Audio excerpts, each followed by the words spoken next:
Just keep talking about it. It'd be funny. What? Oh. I started the You just recording. start recording in the beginning of the recording as us talking about Stranger Yeah, Things. yeah. I just feel like, oh god, there's some spoilers here. This is Uh, Pretty sure they're still talking about the spoilers. No, we're done. Yeah. all right. I've made my peace. I've made my threats. Is everyone ready? Yes. Perfect. I'm like actively eating a hot dog, but yeah. I thought I you had had salmon. cauliflower earlier. Oh yeah, the cauliflower's gone. I consumed all of it. That's fantastic. Proud of you. All right. Now, let us get back to tonight's episode of D&D. This is our first episode, by the way, but I have already done one campaign. God damn. All right, so where our party last left off, I was at a tavern called the Bouncing Badger. Coulter, our resident dwarf, was caught drunkenly sleeping on the bar, and as the bartender, who we all now lovingly call Bungus, the bartender, ripped the shit out of his asshole with the money, making him have a tab of around $1,600, which Coulter was not very happy about. He was introduced to the rest of his party, or at least around four of them.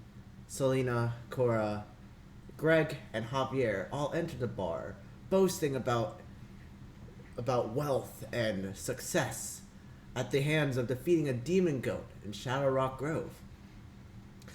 Ultimately, though, they were discovered to have been tricked and foiled by their former leader and possible new enemy, Tordeko Smashfist.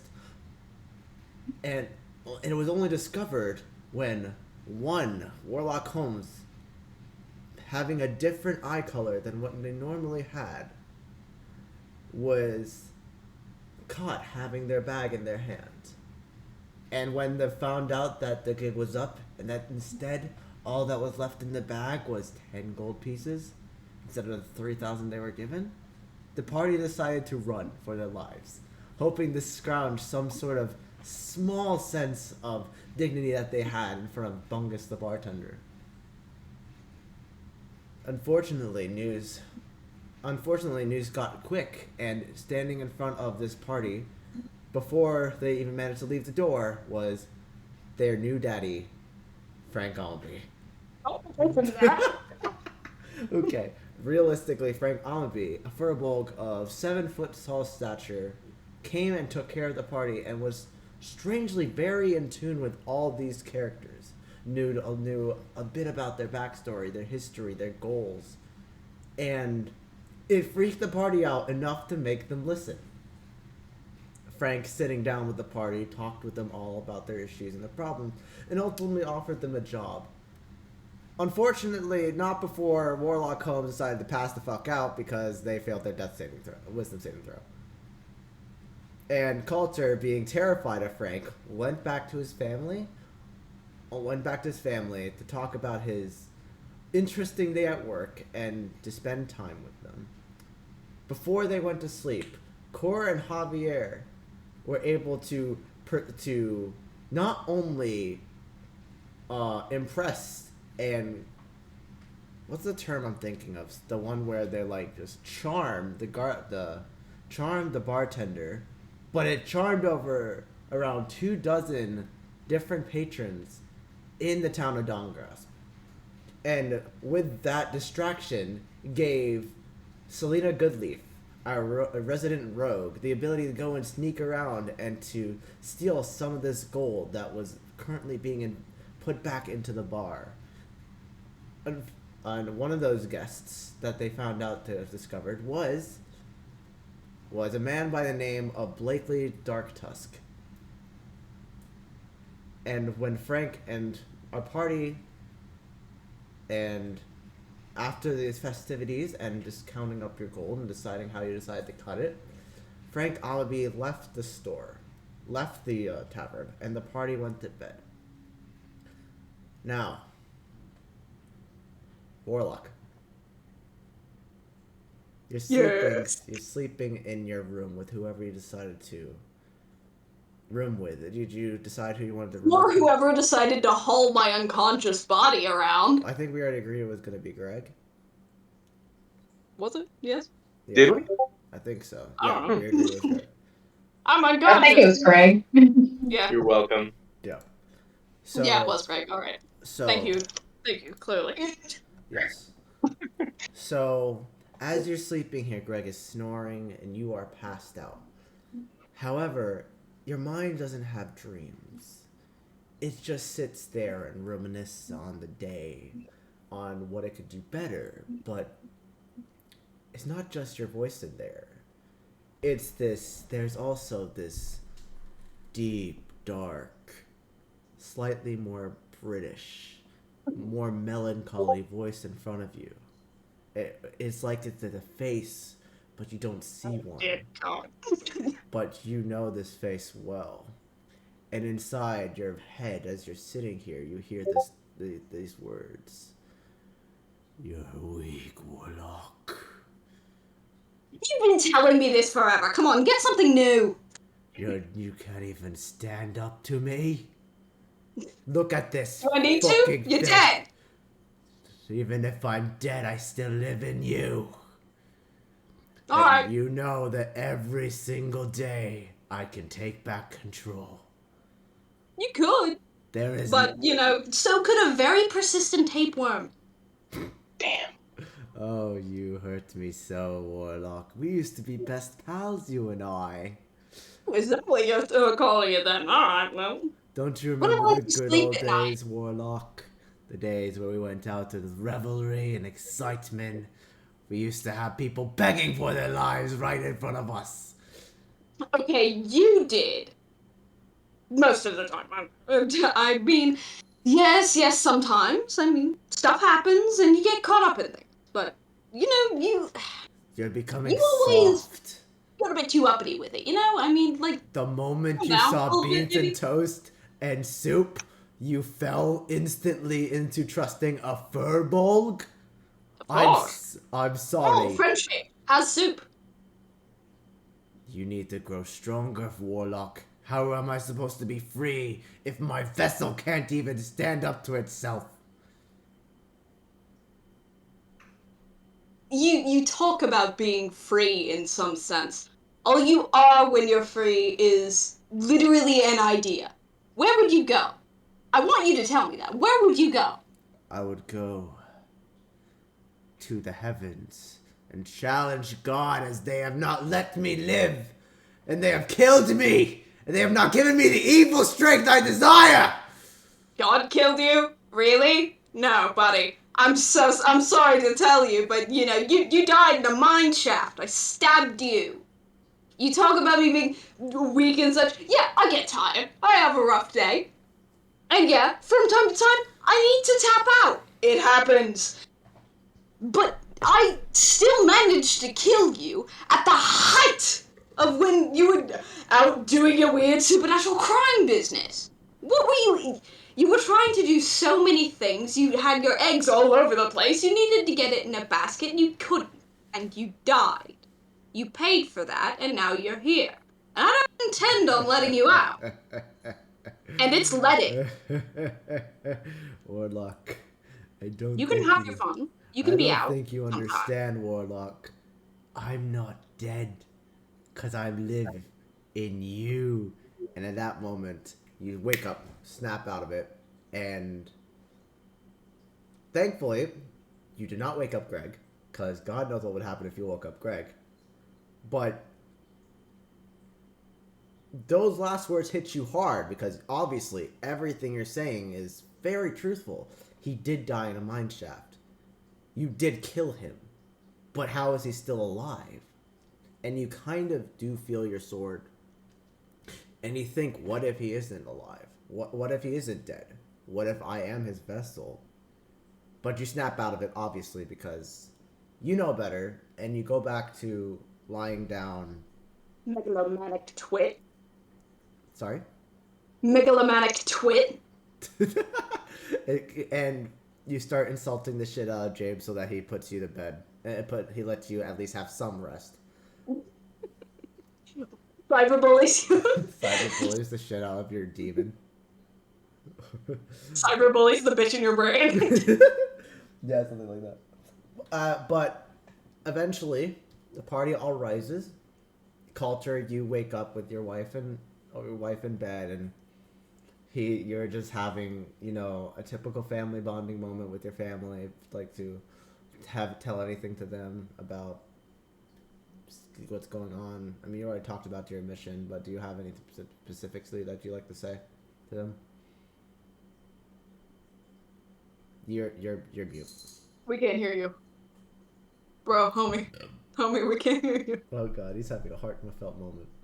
And he can't. Oh! I muted myself. Haha. I said nice. Nice. No, yeah, you know, I'll be gone for a couple days, maybe a week or 2 or 3, I don't know. But it's a pretty big gig, so I'll be good. So, you know, watch the house, don't do drugs, don't trust the Jensens, and, yeah, I mean, I'll be back before you know it. Honey, don't you know about our stash underneath? I thought you already agreed to this. Did you say stash? Yeah, you know, our stepfather always said you gotta invest in different things, you know. My father, Blakely, he even gave me a little bit of this different type of, different little bit of this thing. It's called marijuana. And my gosh, it sells quite much. I've been able to afford some very expensive things because of it. Does Coulter know what marijuana is? You know what? I'll let you roll a history check. I suck at history. Could I potentially do medicine? You know what medicine works? In a sense, medicine also counts. Think about it. Go ahead. I'm rolling on D20. Are you on here? Yeah, you are. Okay. I was gonna just... Yeah, that +0 instead of the -1 is really gonna help out. 6. You have no clue what marijuana is. Quite honestly, Is it like a pretty flower? What's a weed? I mean, in a sense, it is pretty. It's just not visually pretty. I think, don't worry though, none of the kids have had any of it. I've been made sure that only my clients may have it. Don't worry. I mean, if it's so good, what's the problem with having the kids have some? No. It'll keep them off the booze. No. Honestly, it's good if they have booze.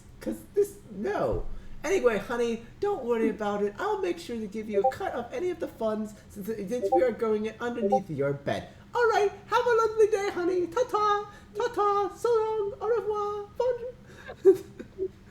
Bonjour. Coulter still incredibly confused about what marijuana is and probably nursing a hangover.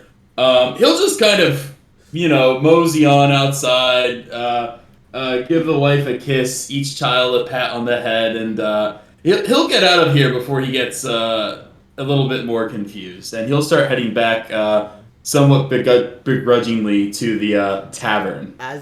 Would you like to make a perception check to make sure that Frank is not following you?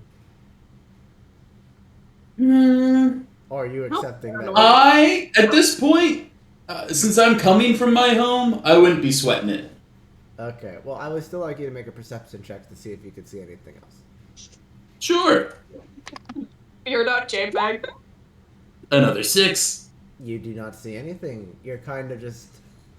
The marijuana comment really got you confused. So instead of looking for people, you start looking at stores and you're going up to like look and see if there's like any plants that are funny. And you know, it takes you an extra 5 to 10 minutes to get to the Bouncy Badger Tavern, especially since the cat comes by and is really cute and it starts rubbing on your leg. And you're like, "Aw, pretty kitty." And you start giving it love and affection. And then the cat knocks over a jug of water, and they almost blame you. And wait, did your cat just spill a jug of water? No, it's just the dice. Projecting about the activities of his cat. Yeah, I'm trying to integrate it into my D&D session. It's good improv content. Okay. Don't be shy. Anyway, but eventually the cat does leave, and you do find yourself at the Bouncy Badger. the rest of the party, Cora, Selena, Javier, Greg, what are you guys doing while you're waking up? Is there anything you would like to talk to between each other? Or would you like to just go and get breakfast?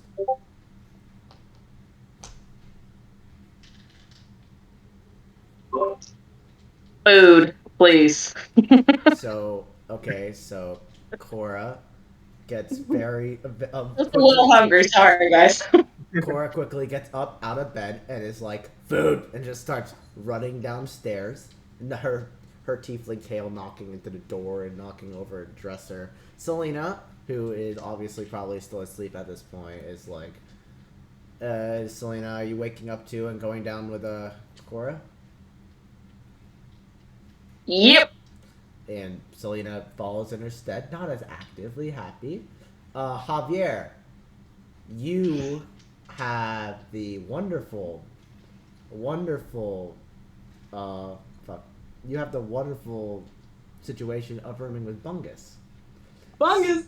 So, as you wake up, you see Bungus. They are not in a bed, but rather they have, in a weird sense, this, like, hammock. But the hammock is hung on a wall. And it's like, you see Bungus wrapped like a cocoon into this wall hammock. And they are hanging. It is almost like as if this room, can you not? It's almost like this room has been specifically meant for Bungus.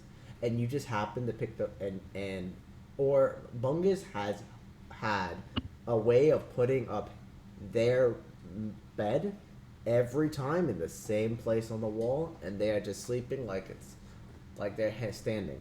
And as you get up, Javier, and you start getting ready, you're gonna head down, and you realize, wait a second, they don't have a cook. How are we gonna get food? So, you go down to the party, and obviously, would you like to say something about that?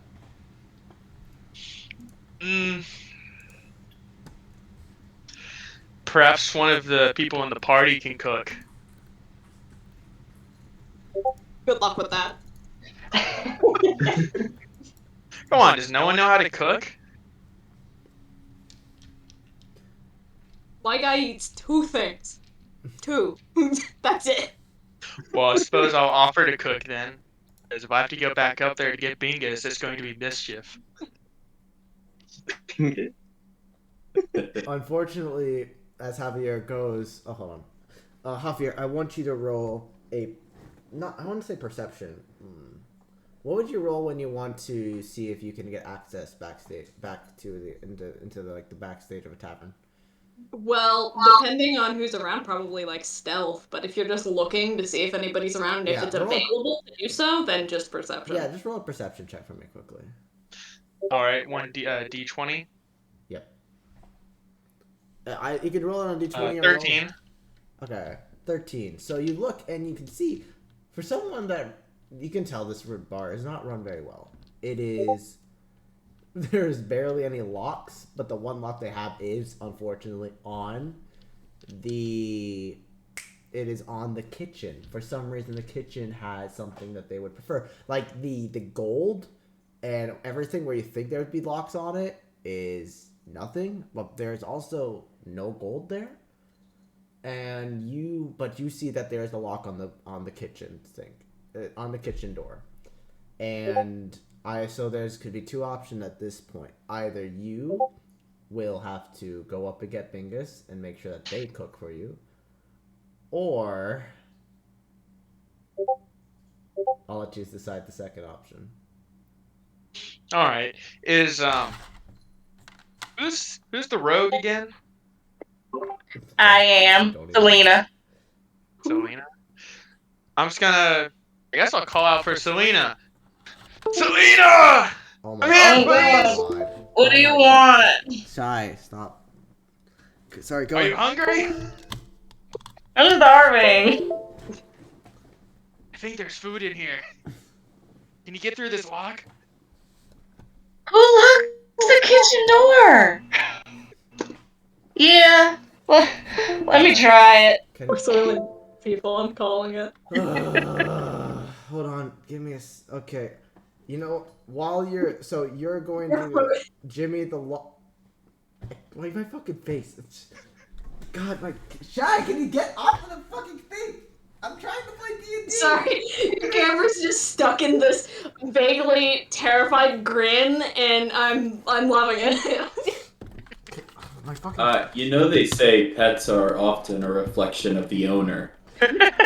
I am nothing but I'm chaos, worried. apparently. I just want my cat to be lazy like me. Okay. There we go.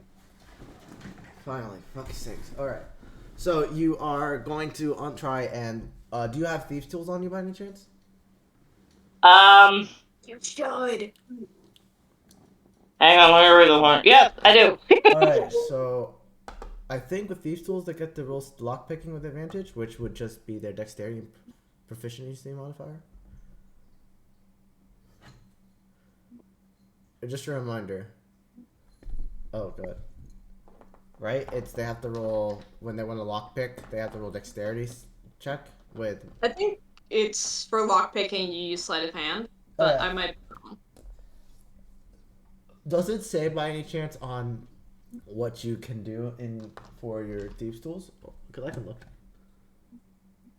Well, I sure hope it does, because otherwise I'm gonna bully and attack D&D Beyond for not telling you anything.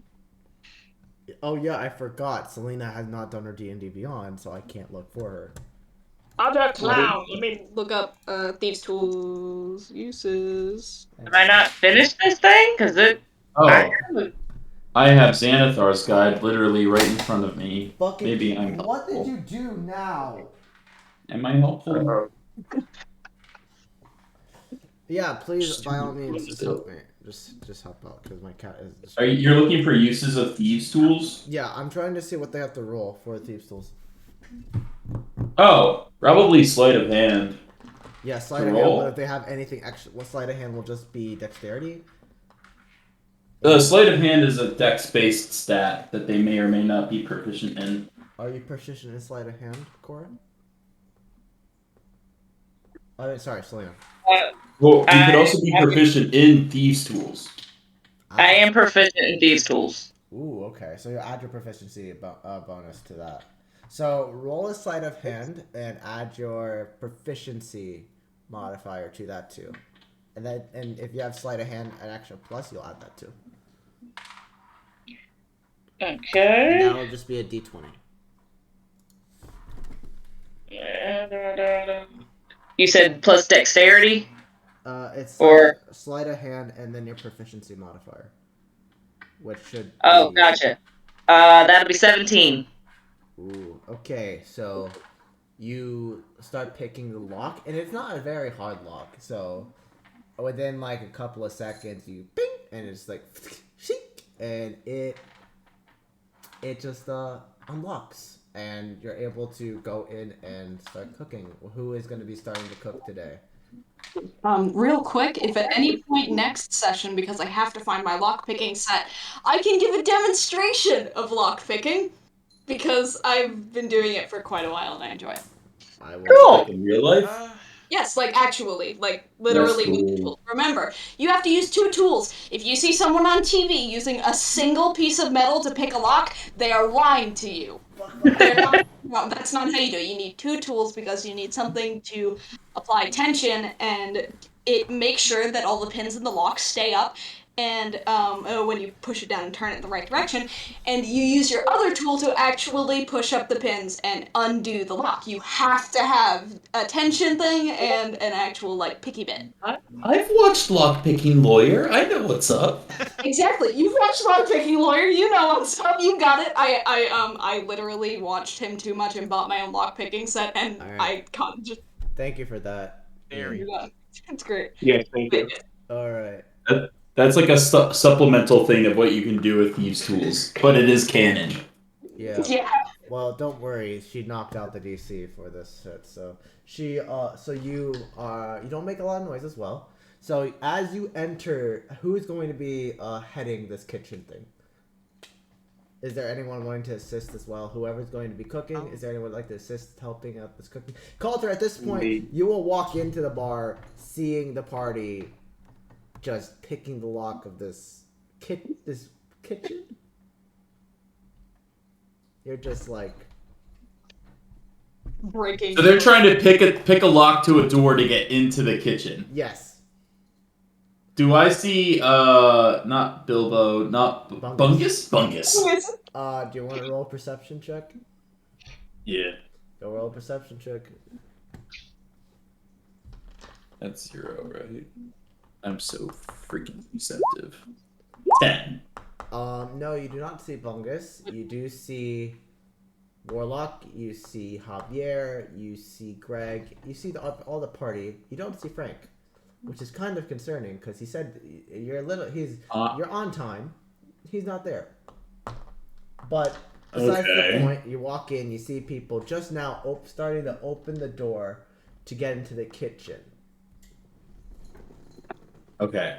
I'm looking at my phone for a game thing, not because I'm not listening. It's okay. I'm drinking my body milkshake. That's hot. What's in the freezer? But I'm gonna like not really. I'm gonna try to not get arrested, so I'm gonna just I'll give him a wave and then wander over to another point on the bar and just sit down. And so, you guys, as you open the door, you turn around and Selena, out of excitement, you open the door of something that you've done before, but it feels you excited. Cora's there being excited with you, and then you see Culture just awkwardly waving in the doorway and just walks away. Is there anything you guys like to do while, Celebrate the opening of the door. Yes, but no one's gonna want to walk him by and sit with Coulter. Or it's like, okay. Visit with the family, man. Is there a reason you're opening that door?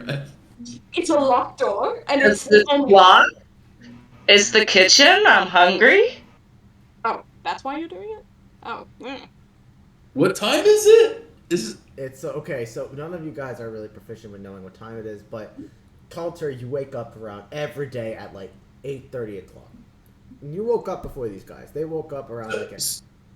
So as a regular, would I know what time Bungus usually opens up shop? Oh no, yeah. No, because you come at night. Okay. And, but at the same time, I guess you could have talked. That he has an understanding of opening the shop at 8, but he is also very well known within the community. Bungus sleeps in. And especially when there's like it was a busy, if like for the first time he actually did some work with all those customers coming in, and some actually might return because they love the music that Cora and Javier were playing, and so now they might have to sleep a bit more. So him sleeping in is a bit of a surprise because he's usually very attentive, but you understand the circumstance. It's just that you see now your new party members breaking into the kitchen. Yeah, it's pretty late in the morning. I think Bungus is dead.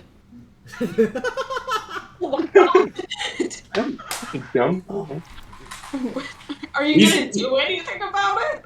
He's pretty old. I can't resurrect people. That's not on me.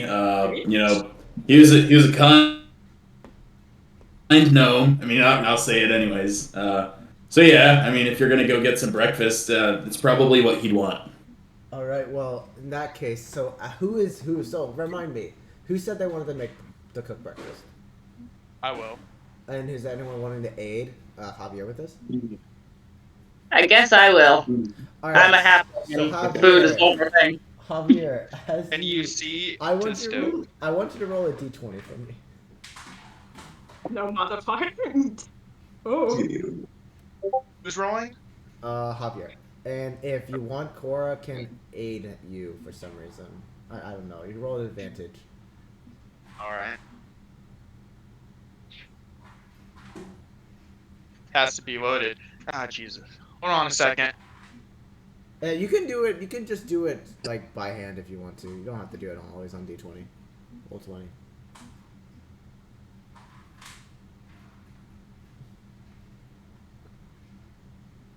I just hope my cat doesn't eat. 11? I hate the roll Yeah, call 11. noise. Okay, so as you enter this kitchen, you just see a standard kitchen. There's nothing very special about it. It's got the bare minimum, like it's not even, I wouldn't call it a stove because there's no electricity and there's no gas. But there is a fire pit that seems to have a little bit of of a simple grill where you can put some eggs, some bacon, maybe even some meats on there. It's nothing where like you don't have pots or pans. You have pretty much a steak, and there's some meat hanging on the sides, and there's some simple garnishments, but nothing too fancy. You're very confused as to why Bungus really locked this door, but maybe it's for a passion of cooking, or maybe they're hiding something. You don't know, but you and Cora start preparing this meal. If you're going to be leading this, I want you to roll. What's a cooking check? Performance? It would likely be survival, because that's one roll of a the survival check. Ooh. Survival's good. Oh. So I rolled on Sorry about D20. I got a 6, but I have a +4 in survival, so I got 10. I let you roll with advantage because Cora's helping you. Yeah, all right. 11. It wasn't even that. So Javier, with Cora's assistance, makes simple eggs and bacon. Bacon, unfortunately, is pork because there is no this is like a simple tavern where it's the similar things of of bacon and eggs, and there's pork, and it's like a soup. The soup and toast is usually like very pork based. It's not. If you were a part of any of the others, if you'd had a dietary restriction against pork, you would hate coming here because the eggs are cooked on the same griddle as the bacon, and the bacon's sometimes usually very fatty, and it gets in the grill, and it's like very rough. But it's bacon, eggs, and toast, and with that 11, you are able to make enough eggs, bacon, and toast for the whole party. And as you're serving the last person, you sit down, you hear, "You forgot me." And you turn over and you see Frank just sitting there. It's like just out of nowhere, Frank is just there. After the whole time, he just shows up. And you're at this point, I don't know, do you want to react to that at all? What? I'll simply I guess I'll stand up and give him my serving and go make another one.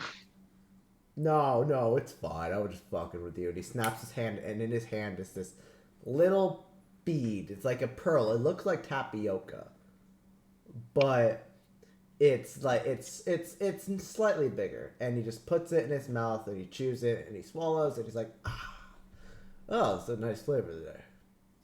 All right, well, I'm glad to know that you guys have found the kitchen here. Pretty happy. I'm just Bungus die? Did he? You seem to know an awful lot. Did he die? We should go check on him just in case. Yeah. He didn't move when I left. Uh-oh. No, Bungus isn't dead, but I would be concerned. Let's go check on him. And so Frank, I say, you know what? Bungus can wait. Let's finish our breakfast. Patty? We have a heart attack or something. Yes, I'm blinking. Can he? I don't know. Can he? Yes! I promise I didn't kill Bungus. It's okay, Coulter. I know you didn't kill Bungus. Hey, It's hey. alright. Hey, nobody. Hey, wait a minute. Nobody asked if you killed Bungus. That's a little suspicious thing that you didn't kill Bungus when nobody asked. It's Who okay. did you kill? I didn't kill Bungus. I just said that. Okay, but who did you kill? Not Bungus. Okay, good enough for me. Yeah. He drops it. I Well, haven't I killed a tell single anybody. one in my life. I steal things, not lives. I don't doubt any of you guys killed Bungus. He's probably okay. But I would hate to have this wonderful food grow cold, don't you think? So I think we Why should is just, it- I think we should eat it, talk some business, and then let's go check on our gnomish friend, don't you think? Do we have to check on him? Agreed. I'd like to check on him just to make sure you didn't kill him. Yeah. I told you I didn't There's kill one- Bungus. Does anyone even know where Bungus lives? Yes, here. Yeah. Javier would know. There's a lot of changing the subject going on here. All right, you got me. I killed Bungus. It's What? I know the omnipotent Furbolg killed Bungus. I'm just kidding. I'm just kidding. I'm just kidding. Oh, okay. But no, seriously, thank you for the wonderful breakfast, Javier. It's pretty simple to my standards, but I would like you guys to be able to eat because you have a big day today. I'm going to be telling you all about your mission. Also, I've also realized something. You guys don't have a party name.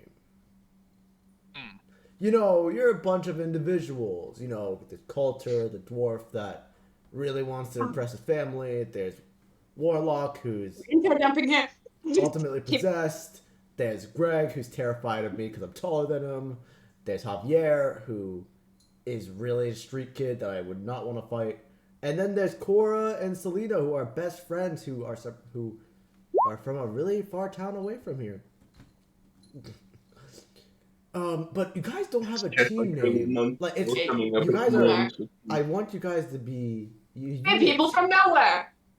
Sorry. Yeah. But you guys are so uniquely coherent, but coherent or workable with. But you guys, I don't want to refer to you all by name. I want to refer to you by a group.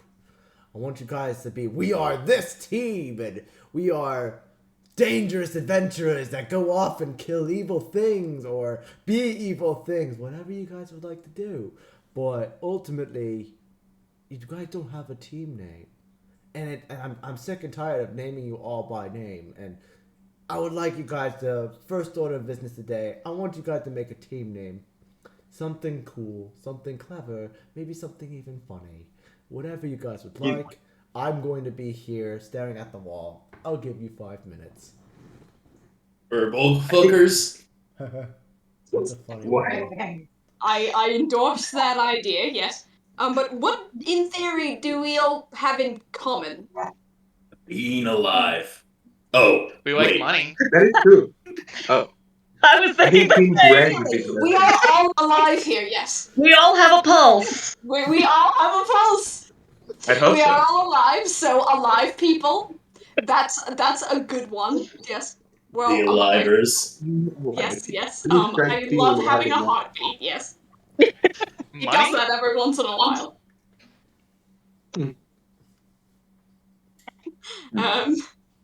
So alive people.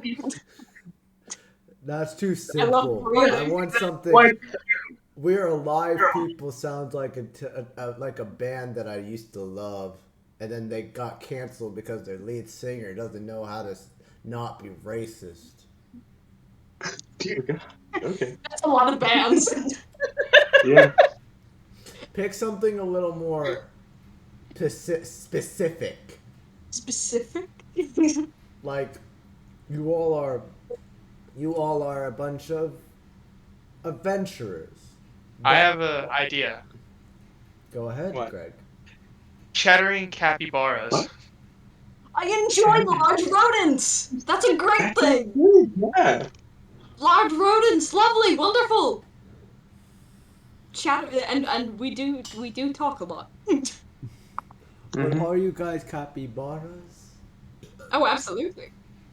You wouldn't know. Well, you would know, but you wouldn't because who knows? You might be wrong on things. I'm still suspicious of you, sir, but you know, What am I to Yeah. be suspicious of? I'm just many a many verbal, things. You're a strange, strange man, but as am I. So. says the warlock. Anyway. I mean- Yes, yes. We're not all humans. We're not all dwarves. We're not all halflings. We're definitely not capybaras, but I mean, Metaphorically speaking. I, You don't know that. You know what? I like the idea of the chattering. I just need something else.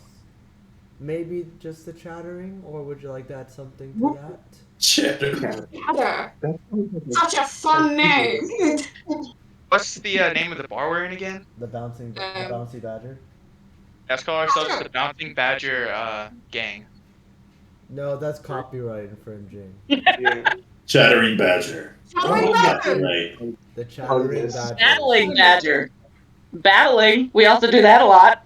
Battling badger. Chattering, battling badgers You battle that a are lot. all alive. Battle a lot. The CB, the You battle a CBB, lot. the Oh, CBB, battling. the Like a chattering- battling brook. So the shattering badgering, battling badgers. Well, so far we've only God, that's done annoying. thievery. We haven't really fought anything besides the demon Bastards. goat. Oh yeah. I've been called that, a thieving bastard. So the chattering, The gang? battering badger bastards. CBBB. I mean, if you endorse that over calling us by our individual names, I was Battling. as your mentor and your tutorial NPC. I do like the idea. Hold on a second. There's a cat climbing up the wall again. It was getting annoying. You know, lot of creatures. You know what? These cats are Protect your honestly- equipment. Dude, your cat needs some Ritalin or something. These cats sometimes need to be taken care of. And Angus you needs see, to control you see his. Frank pick up the cat and just start petting it. See, they're so lovely and sweet. They just need to have some attention taken to them. Who's a good little kitty? Isn't that right? It's too ominous to be cute. Stop it. How about this? What about you call yourselves the chattering batterers, or the chattering battering? Batterers? Like battering people? Strong. Yes. Hey, batter, batter, batter. You know what? I've made a severe mistake. How about we come back to this after your first adventure? These spoons do. um, Stutter and hillbilly. I'll let you guys figure this Yeah. out. I'll let you guys figure this out after the adventure. I'd like you guys to think about this. I also realized this whole time I've been doing the wrong accent, and I'm so sorry. I have many Like accents. fluctuating accent. I have many accents. I forgive you. It's kind of hard, like, especially me, a furbolg who just happens to know everything about you guys. I just love to have different things, and it keeps my identity hidden. So we're gonna stick with this accent right now. But it's not the point. I came to tell you about your mission, where upon completion, you all will receive 100 gold for the party, which you will split up between you 6 ways. Possibly 7, because I do have someone that I'd like you guys to include in mind. And hopefully he is a good fit, and you guys will be able to go on adventures with him after our training. But as you guys know, as some of you have experienced, there is a demon infestation inside of Oregon. Oregon being the city, the country where you are now, Dawngrass has unfortunately had some of these problems, as there have been demons ravishing the countryside, taking some livestock and inhabiting, or quite honestly, taking advantage of the livestock and making them produce demon health spawn that has ruined the livestock and the trade of many buildings. It had.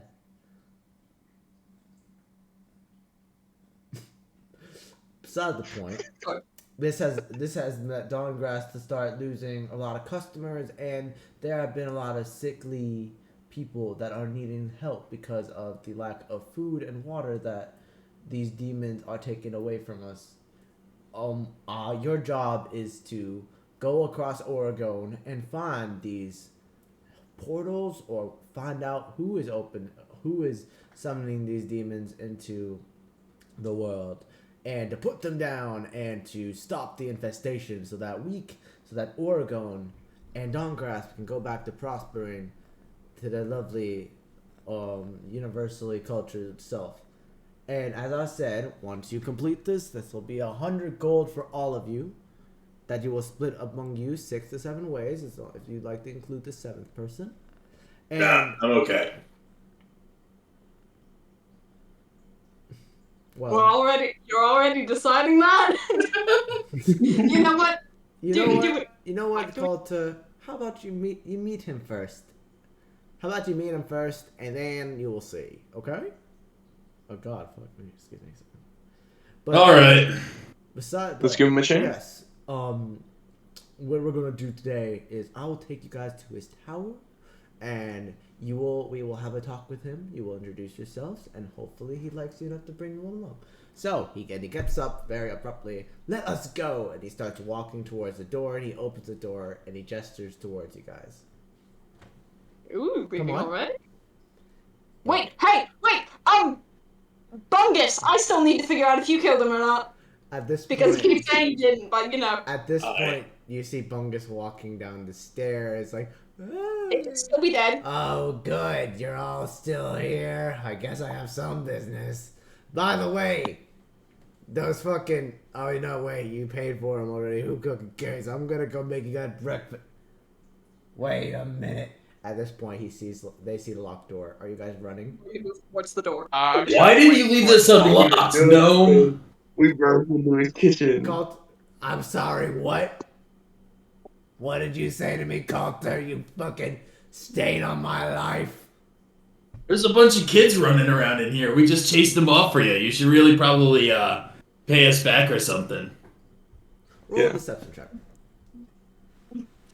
I've never needed to roll better in my life.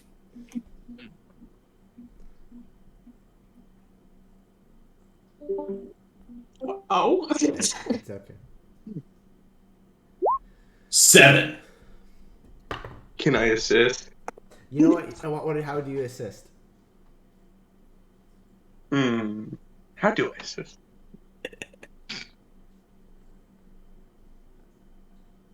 I'm giving you. Okay, well. I'm giving you 5 The seconds. sheer height is just empowering.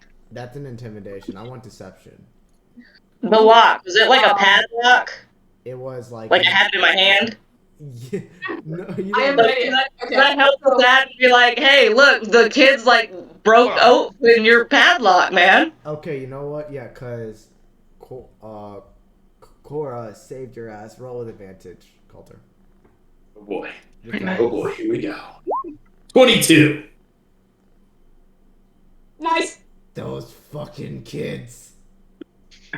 Those goddamn kids. You know exactly who I'm talking about, Coulter. They're more of a fucking disgrace than you ever will be. God damn it, if I ever see those kids. And he pulls out a fucking knife. I'ma fucking get them. It's about goddamn time. Well, It's about goddamn time. There's some more meat on this goddamn menu. Am I right, Hey, Coulter? wait. Hey, Bingus. What? Why did you have a padlock on the door to the kitchen? That is suspicious. Are you like hiding a organ Why did you call harvesting the business FDA? back there? Roll a perception check. Okay. No advantage on this one, just straight. Okay, I got a 12. It's totally reasonable explanation. They're hard to read.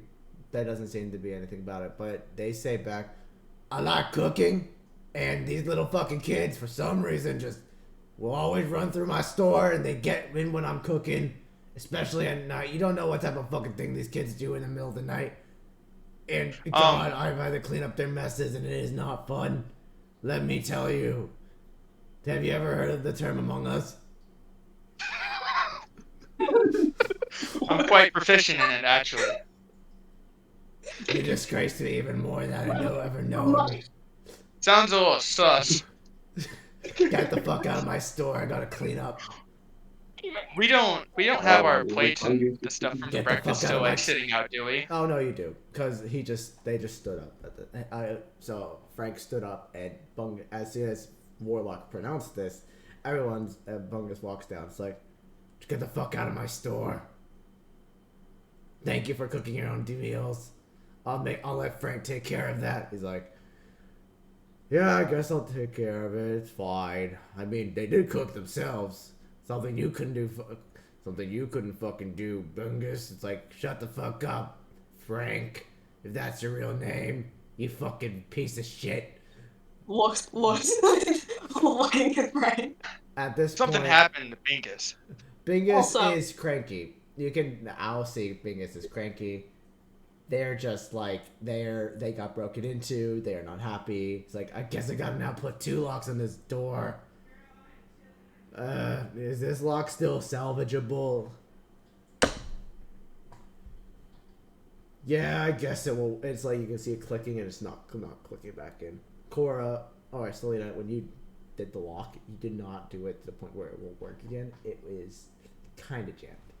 But you see Bingus put the lock back on the door. Just Those damn kids. yeah, I guess I'll make it work. It's fine. I'll get another lock too. Anyway, get out of my fucking tavern. I gotta do some shit.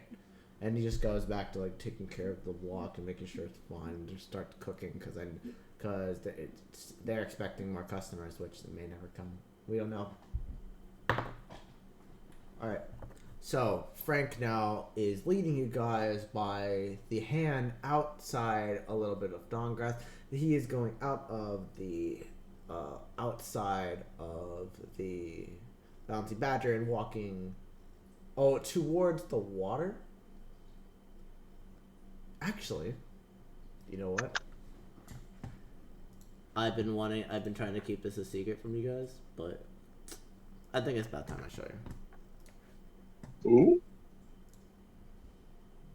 This is where a thief shows us like his This ass. is where we die. Oh wait, okay. Uh-oh. We're looking at Stream? Ooh. He's live. No. What? What? Do you see this? It's Oregon. It's Oregon. It took me so long. It took me so long to figure out that it was Oregon. I was sitting here looking at it whenever they posted it in the hype channel. I was looking at it, I was like, why is there a communist flag on it? I also can't realize the stream cannot see this thing, so quickly, I will drag it over. So this is what the party sees right now.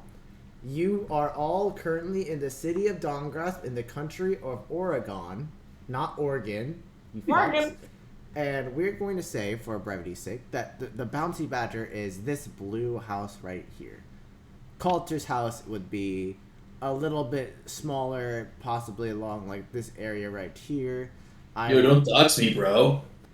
But the party, so Frank leads the party through the town, and would any of you guys like to roll a perception check? I would. I would just be staring at Frank. I don't know if I need to roll perception for that. Also, probably Warlock. Oh. For Frank, you don't really need to. You don't say anything. He's just very stoically leading you guys towards something. 17. 1 second. Let me get D&D Beyond back up. Because I gotta get my modifier. Alright, please just show me the thing. No. I hate technology so much. No. Okay, so that is 17 plus, and this is plus 0. Okay. Okay, so 17, and 17 plus. Nothing. Oh, so okay. Did anyone else roll, or is it just? I mean, I'm letting everyone roll a perception check for this because that is a very high DC, and depending on what you guys get, there will be different information I'll give you. Okay, then I suppose I'll roll. Oh. 7. Yeah. 5. Okay, so did you roll a natural 20, Ian? Yeah, Yeah, a while back. When?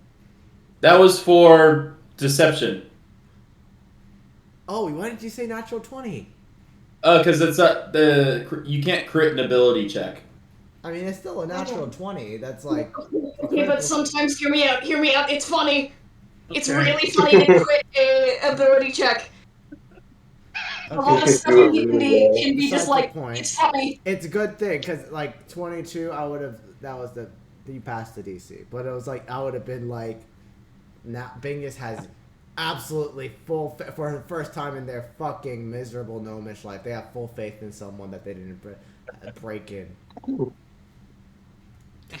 So Ian rolls a 5, Zachary rolls a 19. Anyone will go under 20? Or about 20? No. Okay. Alright.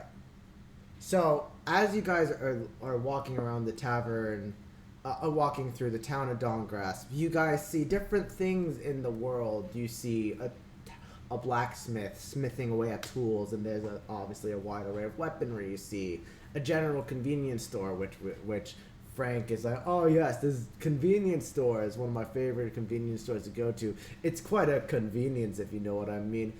It's called 613. Don't really know why it's called 613. I usually just call it the hangover shop. But, you know, call it whatever you'd like. They seem to be very chill in there. They got all your general needs. You can see, like, a florist. You see, for everyone to roll above 15, which I believe is Warlock and Javier. So you guys see this... By the way, Selena, Cora, did you also roll? Yeah, I rolled an 8. Okay. And Cora? Oh, wait, not Cora. Selena. Yeah, I rolled an 8. And Cora? Did Cora also roll an 8?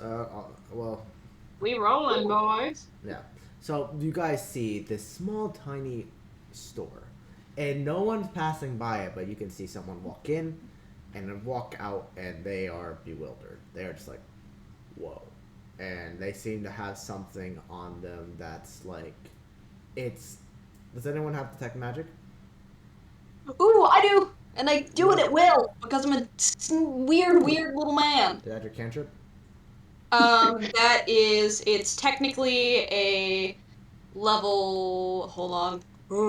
Okay, it's technically a level 1 spell, but yeah, because it's at will, it doesn't have me, it's because of Eldritch invocations and such, Nice. so it's technically level 1 spell, but I can do it automatically and it doesn't cost a spell slot.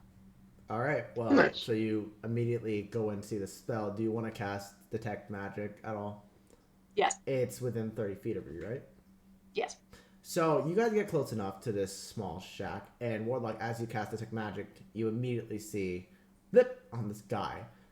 But that you don't care, because behind him, in this shack, is magic. I love that it's like a sonar. Constantly, it's like and you are obviously walking, but you're like, why is there so much magic in there? And but you in that direction now. And Frank's like, no, But he'll come back. Don't worry. fine.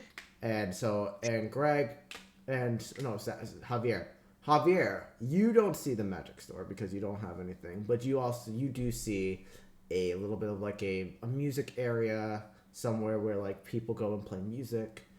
But you also see in the corner of your eye a human man following your party, and he is wearing, you were busy performing, so you weren't able to see this, but slightly similar robes to the same man that Selena tried to rob the day before.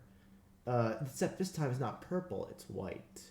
And he's following you guys from a distance, and as you look, he ducks into an alley, and when you go back to walking, you're confused about it, and obviously Selena has not told you about this, so you wouldn't know who he is, but you start walking and that man does not appear again. But you could mention about being followed, if that's something. Is Frank still at the party? Yes, Frank is leading the party. He's like, yes, and this is my favorite florist store. Sometimes I come by and I sniff the flowers, give the lady a little bit of a tip and a wink. She's into me. I can tell. A lot of people are into me. Cobblestone to stare at. Well, since Frank is almost omnipotent, I would like to, let him at least know. back there in that alley, there was this fella in white robes that was watching us, Oh, following really? behind us. Well, I guess we got some company then. Well, nothing we can do about it. These people get weird when they see a bunch of interesting folk all together with me. Interesting. No one hears it. Maybe No. you guys got a fan. I don't know. Anyway, let's keep going. And so he starts going around, and you guys see more stores. You see, hold on a second. So yes, so you guys, oh fuck. So you guys go through this place, and you guys, as you're leaving here, come across a beach. And this beach has this very small wizard tower. It's the best way to describe it. It's a pointy tower that looks like a lighthouse, but it's not a lighthouse. It is very, very small, very clearly a beginner wizard that somehow got their hands on a wizard tower and is severely downgraded and downsized, and it's not really meant for much, but it's clearly housing someone of importance. And so, as the party gets closer to this tower, Frank stops and says, all right, gentlemen, ladies, listen here. I'm gonna go approach this tower and make sure that our man's here is available. I know that they are usually very free, and they are going to be able to help us out a lot with some information. So let us hope that. So let me get this guy for you. And Frank walks up to the door of this, and he says, "Just stay there." He just, "Oi, Bosh, buddy, I need your help with something."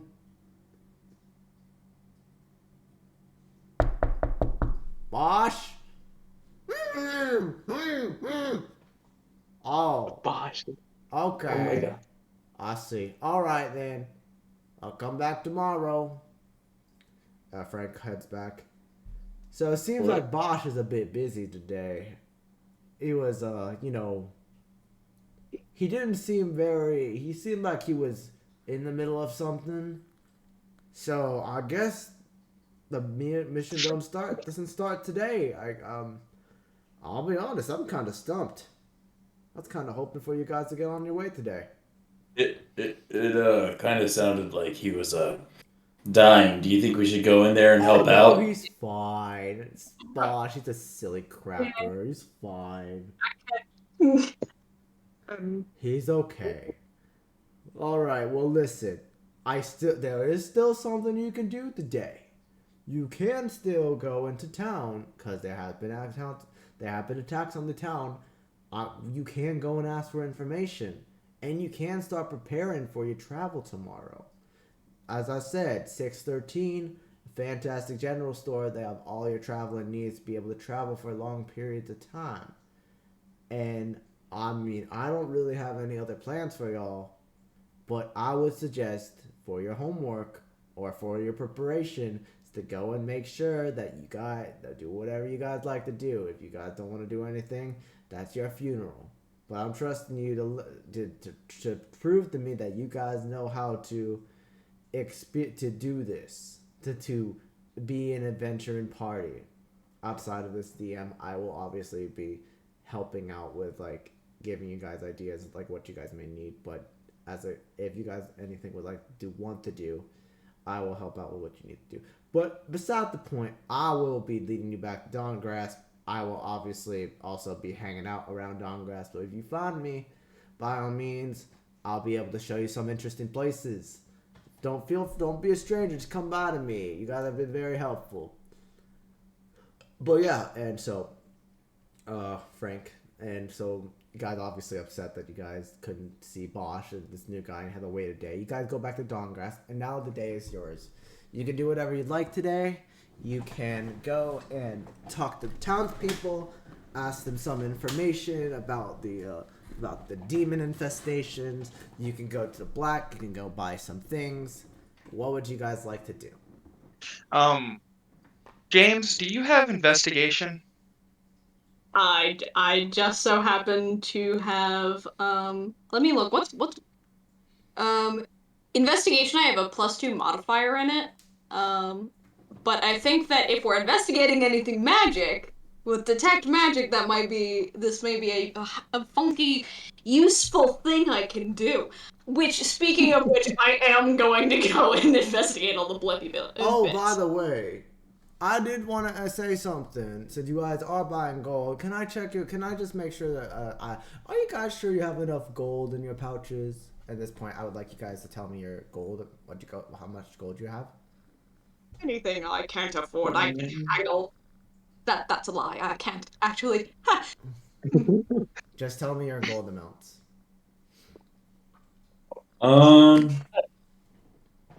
Okay. Where is it? 130. 130 gold pieces.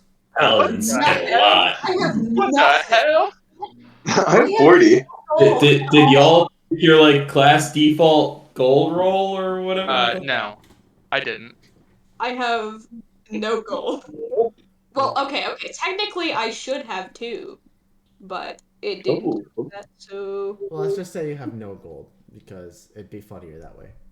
yeah, I'm removing it. Yeah. So Coulter has 130. Warlock has 0. Yep. Greg. 40. So 170. Javier. I had 20 from last night's escapades because I didn't do the starting gold. Who needs gold? Gold maneuver. People. Everyone. We do the starting gold thing? Selena. How do we do the starting gold thing? No, like how much gold do you have now? And if you start with like how it's, I don't care about that. I'll send a picture of it in like 90 seconds or less. We'll do it. We'll do it at the end of this session. But right now, I want you guys to tell me how much gold you have right now currently. Okay, well, I mean, we did get gold from when I stole last time. No. Yeah, and from the performance. So, how much was that each? Did we split that up? We can scroll up the general chat and we should be able to see how it ended. Yeah, what the heck did we do? So it's like, well, do you remember how much you stole last time? Because I remember giving you a specific number and you said to split it up between people. And if you aren't able to, I feel if I remember correctly, for like adding gold, it would be a part of your inventory, correct? If I'm correct. I could be wrong. Gotcha. I don't know what that D&D Beyond life is like. I'm kind of depending a little bit on you right now. Oh, James, I'm sorry. What? Oh, okay. Do you Why? happen to know how to put gold in the system for you guys? Yeah. When you go to your inventory on D&D Beyond, it'll show you the little gold piece icon to the far right. Oh. That little thing, and you click on it, and it'll bring up a managed coin area, and you put in how much the amount is, and then it gives you the option to add or remove. Well, here's what I will do. I want just for now. Let's say everyone put their. Frank will say, "All right, so clearly some of you guys have no money, some of you guys have way too much money, Money is Can't do this. especially for someone that's supposedly in debt." You have to have some liquid assets. You know this is an MBA, Frank. Put your money in the middle, Coulter. No! Sharing is caring, Coulter. I have a family to support. Fuck off! Okay, put put at least 65 in the middle. Oh no, you know what? 65? Put 85 in the middle. You can live off of 40 gold pieces. That's way more than what's necessary.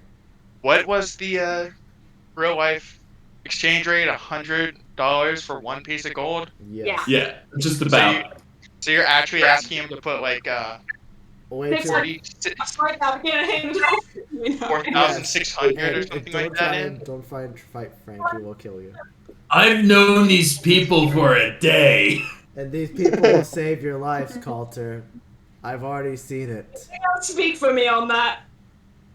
This is seeming more and more like a scam, if I'm being honest, as Coulter slowly backs away from the group. Coulter, trust me. Has a Furbolg ever scammed you?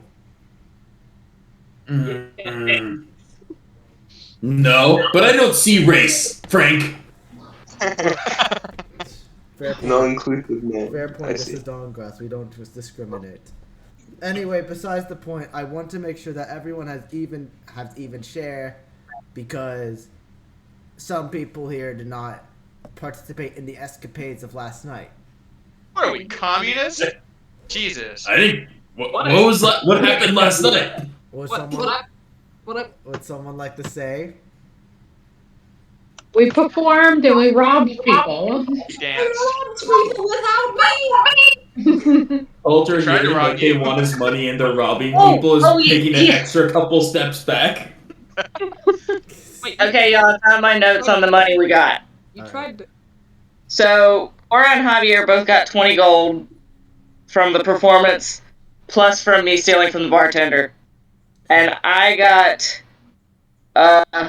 34 gold. So That then was kind of what me and Javier. that's 94 gold. That That's 94 gold right now. is 54, I think. Alright. Hang on. So, I'd say everyone put your money in the middle. And trust me on this, I'm not gonna take it. Okay. As Frank starts slowly turning around and running. No, Coulter, trust me on this. I will just put your money in the middle. I will not even be near it. And everyone stay in a circle around it. Nope. Alright, so how much money is in the middle? I know that so it's 40 from Javier, or from Greg. 40, around 20 from Javier. Around 34 from Selena, and 20 from Cora, yes. Cora. Yeah. So that's around 100 gold pieces? Or like 94? Yes. Okay. And so Frank takes this money and he lifts up the bag. It is like, okay, 100 gold pieces. Yeah, they've been scamming you out there, aren't they? It's fine, I'll fix this. Throws it up in the air, lands back down in his hand, opens it. He hands back to everyone 40 gold pieces. Oh. And then Except Coulter? and then oh, that's right, I forgot. And he goes behind Warlock's ear and pulls out 40 gold pieces and puts it in your hand. 50 gold pieces and puts it in your hand. No way. No way. See, Coulter? There's nothing you gotta worry about. It just starts walking away. Oh my god. You can't manifest things. Who is this eldritch horror that is Oh, talking no. to us? I'm mad. Don't try to Hold on, find out the hold on. trick. Don't find it. Hold on. It'll spoil the magic. Hold on. This is how cults are formed. But cults are so fun! Also, where'd it come from? Not in the He's not sense even of, answering. oh, wow, He's not I'm so even fun, answering you're you. here. He's just You know. walking away, and you guys have the rest of the day to do whatever you'd like. If you guys I want to get don't trust information. that. Oh, What? James. He stops this.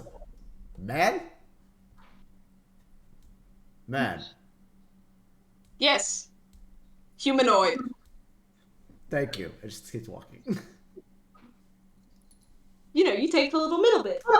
People do that all the time with things. Anyway, so the rest of the day is for you guys. Would you guys you guys are welcome to go and peruse the shops, go ask some townsfolk about the upcoming demons, do some shopping to make sure that your travel is safe, and wait till we get to have the next session where you can meet Bosch. I'd like James. to use my brain magic sonar and go and get the guys. Hold on. Whatever the blips were. James. So you are going to go to the magic store, Warlock? Yes, and I'm also not going to tell anybody what I'm doing. So you're doing this stealthily. Walk away. Oh, wait, hold on a second. Mm-hmm.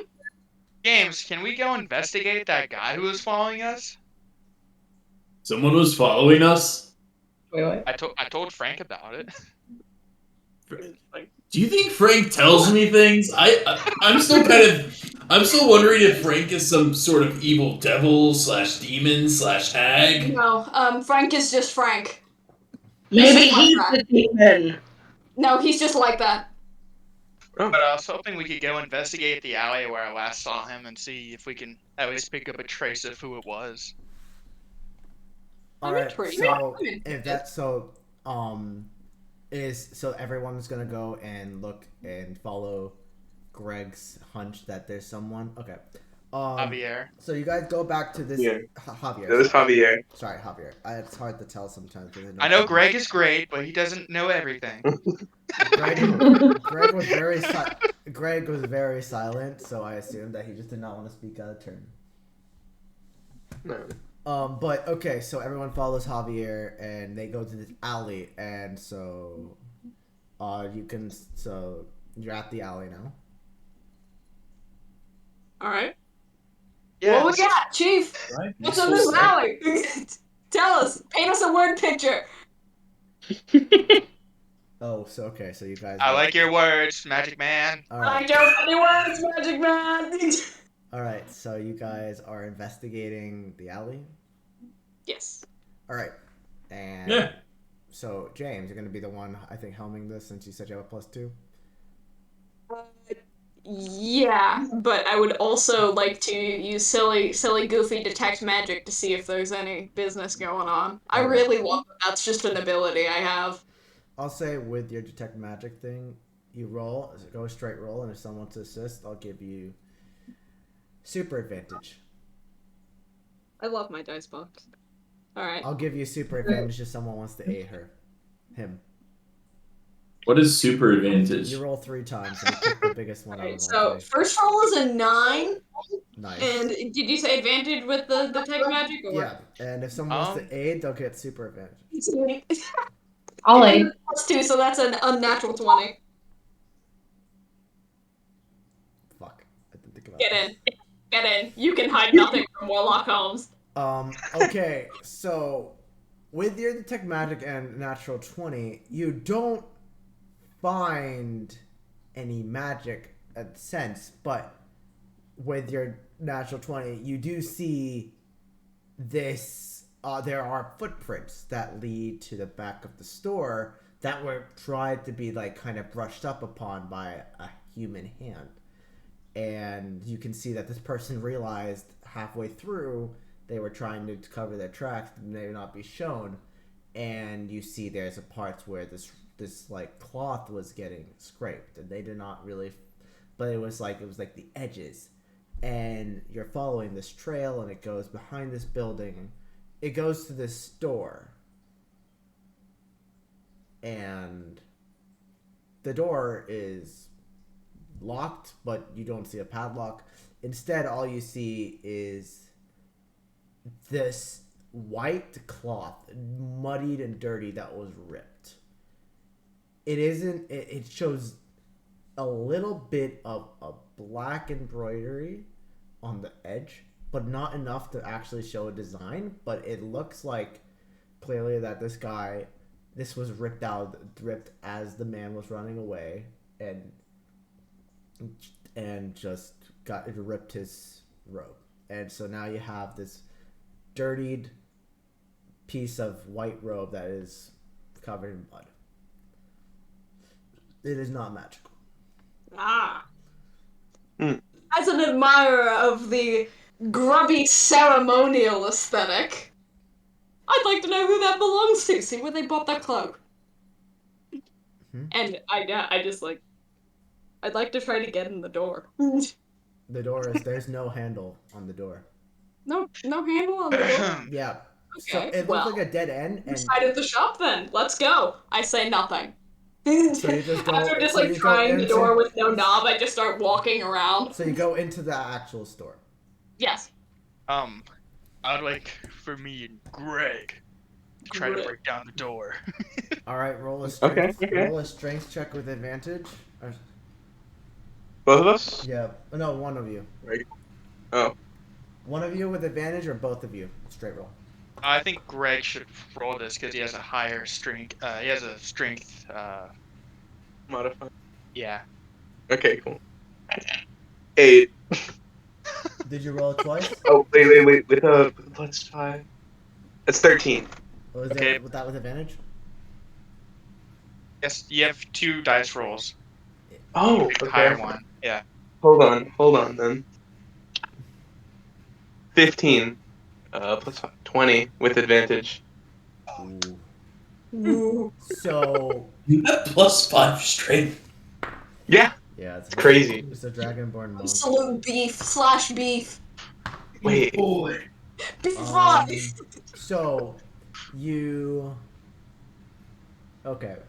So Greg, you take a running start and you bash into this door, surprisingly very strong. It looks very like simple, but surprisingly very strong. But you do manage to break it a bit, and you go and do it again, and it breaks it a bit more. As you're about to do this third time, the door slams open, and you run through the shop and straight out the other side of the door, and you find out that what door this is a clothing store.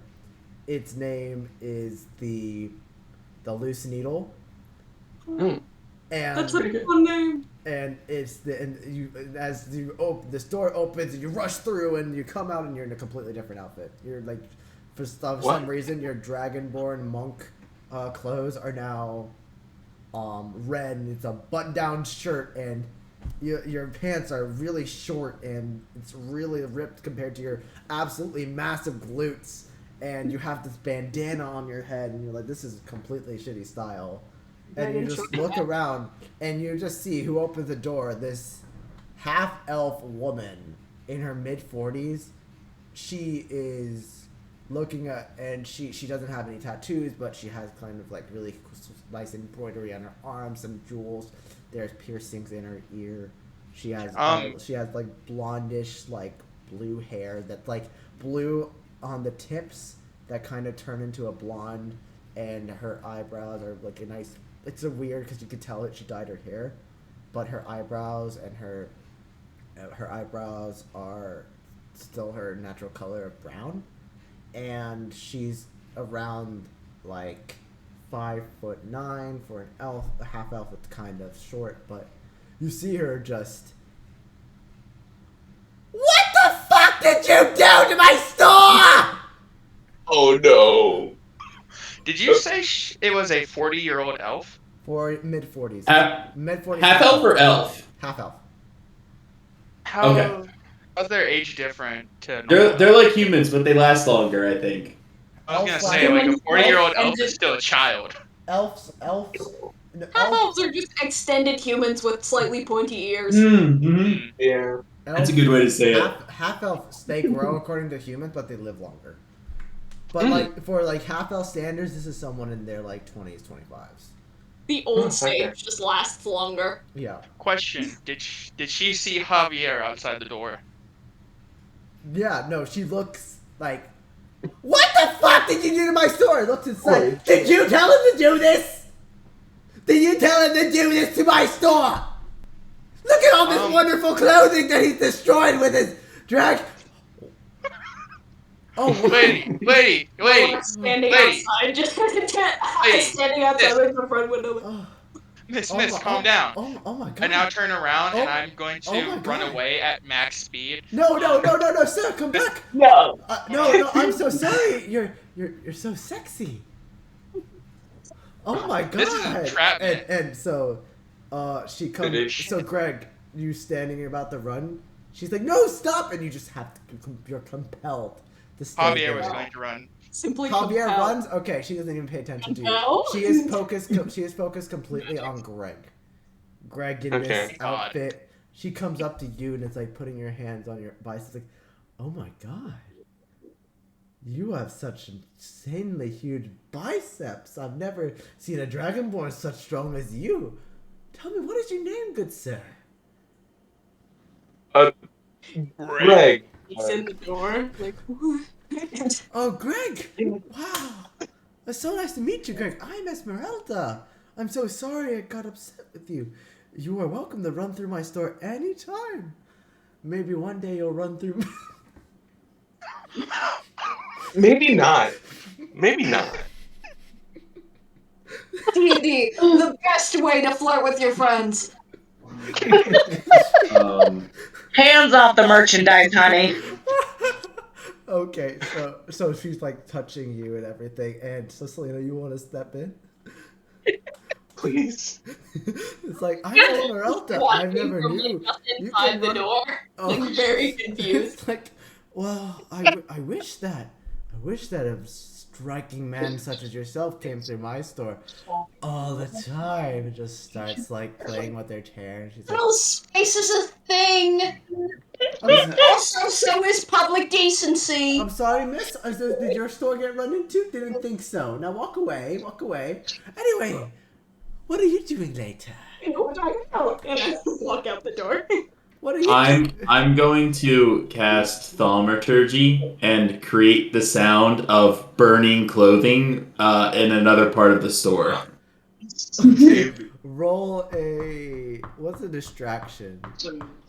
Oh, there's not even like a thing on the spell to say that. It just kind of happens. You can make her have like a saving throw of some I'm going to do a kind. perception It'll check probably for be her. wisdom, like a wisdom Okay. save. No, because there's nothing like I will just hold on. Okay, so you're doing that Yeah, to show that look like there's burning clothes. Sound like. Sound I like, can't do okay. look like. Perception. I don't think. I'm gonna roll a perception check for her. Fuck, it's cocked. Natural 1. Yeah. She is like, oh my god! I never knew a red dragonborn like you had such insanely beautiful eyes. And she's like, at this point, she hears this and she's like, doesn't even notice it. She's like touching her face, touching her abs. She's like, you're so attractive. Oh my god. I'm just saying, if we saw somebody do this to a lady, we'd probably kill him, right? Yeah. Just like poisons raisins. Is Being so Greg killer. So at this point, unless someone is not going to stop this or drag her away, she's just gonna she's gonna just flirt the shit out of him until Greg does something like, Greg. I would like to come up and just like step on her toes, like accidentally, like the whole stop, like, oh, I'm so sorry. Ah, what the, ma'am? What is wrong with you? I'm so klutzy. I'm sorry. You know what you just did? You stepped on my brand new nails. I spent 10 gold pieces on these. These are made with the ivory tucks of a mammoth. Well, Sorry. Greg, I'm assuming at this with this distraction, you're gonna run away. Yeah, definitely. All right, safe, easy enough. You at this momentary distraction. You know what? Roll a stealth check for me. A stealth check? With Alright. disadvantage because you are a dragonborn. A red Right, dragonborn at okay. that. So I rolled a 10. What's my stealth? Oh, plus 4. 14. Did you roll it again? Did you roll with disadvantage? I rolled a 10 again. All right. So 14. Hold on. 14. That distraction was just enough, and Greg sneaks away and is around this back in the alley where the guy runs away. Now the tracks that the man that was trying to run, the person that was trying to cover the thing, are now dragonborn tracks as he runs back into the alley and hits his ball. Thank you so much. Greg, what happened? I don't know. All I know is that 1 second I'm running through the door, and the next, this lady is just touching me. So as Cora steps on her toenails and runs away, she looks back into her store. You guys did not close your door. And so she sees Javier and Greg standing in the alley talking, and she's like, "Oh, Greg, I was supposed to talk to you more." And she starts running over to you. I close the door So and I hold it shut. There's no handle, so Oh. Whoa. you close the door. Grab the edge of it and go. Yeah. Is there a dumpster in the alleyway that I can just push in front of it? This is medieval times, baby. There's no dumpsters. Is there like visceral wood Uh, or like a what I chair or will something? say The alley is, rat and like what I will say is that Where pretty much her thing is like a dead end. So if you close the door, the only option I will let you guys have, because it seems like that's the only thing, is to run back out the way you came, or run the other alley. That's like you came in this way, and this was where she was. You're gonna run that way and try and see where it goes from there. I'm still at the front of the store, just like. Is I there walked any in yet. way I could look behind and see if she's got any money, you know? So when you stepped on her toes, you also wanted to steal from her. Wow. I mean, say if there's like a sales desk or something in there. Gets on your toes, she's runs currently- your shit. Thing is, she's currently in the store. Did Oh, okay. Selena go in the store while she was outside with that distraction to steal from her? Yes, that was my plan while she ran off with Greg. Okay, well, I was gonna be like, okay, well, what? next time I need you to when that happened, I want you to announce it before I give you that option. Okay. So think of that as you hear in your back of your voice, next time you want to do something like this, you should probably let the people just do it and let the gods of the world know so that they can prepare for this situation in the future, okay? And it just fades out of your head. And you're just like, he's everywhere. Projected into your skull. How do you feel? Violated. Anyway, Directly I'll into your let you skull. roll an investigation check. Alright. Investigation. Hey, whopping 5, guys. Alright, so you go in and you God. see different cloths, different linen. She does her own designing work on the side. It's very interesting. As you can see from Greg, who's still currently wearing her designs, you can see... Greg's around the back of the store. Yeah, She's no. in- But you saw on Greg, as he ran out the first time, like his new outfit. But like you saw that there's like a design on the back of her store, on the back of her shirts and her pants, that like there's like a label. All you can find with a 5 is really just, honestly, she doesn't really make any money. So you just see her clothes and you pretty much just, She's touching all her customers. Yeah. So yeah, she pretty much doesn't have anything of interest, and you just snuck. And so now she is in the store. She is currently trying to. You are currently like behind the desk, I'd say, and she is now entering back in the store, trying to get to the back, because she just saw the love of her life, Greg, in the back alley with a man. What are you gonna do? Oh, man. What are you gonna do? She's Sounds the like to sneak away. All right, so you want to sneak out? Roll a stealth. Yeah.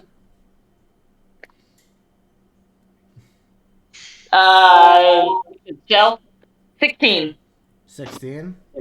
Yep. All right, she is infatuated with this door right now, trying to get through, and you sneak out the front, and it's funny because you just jump out the door, and she just sees you, but then doesn't see you. She's like, and you just walk out, and Warlock, you see Selena just walking out there with like.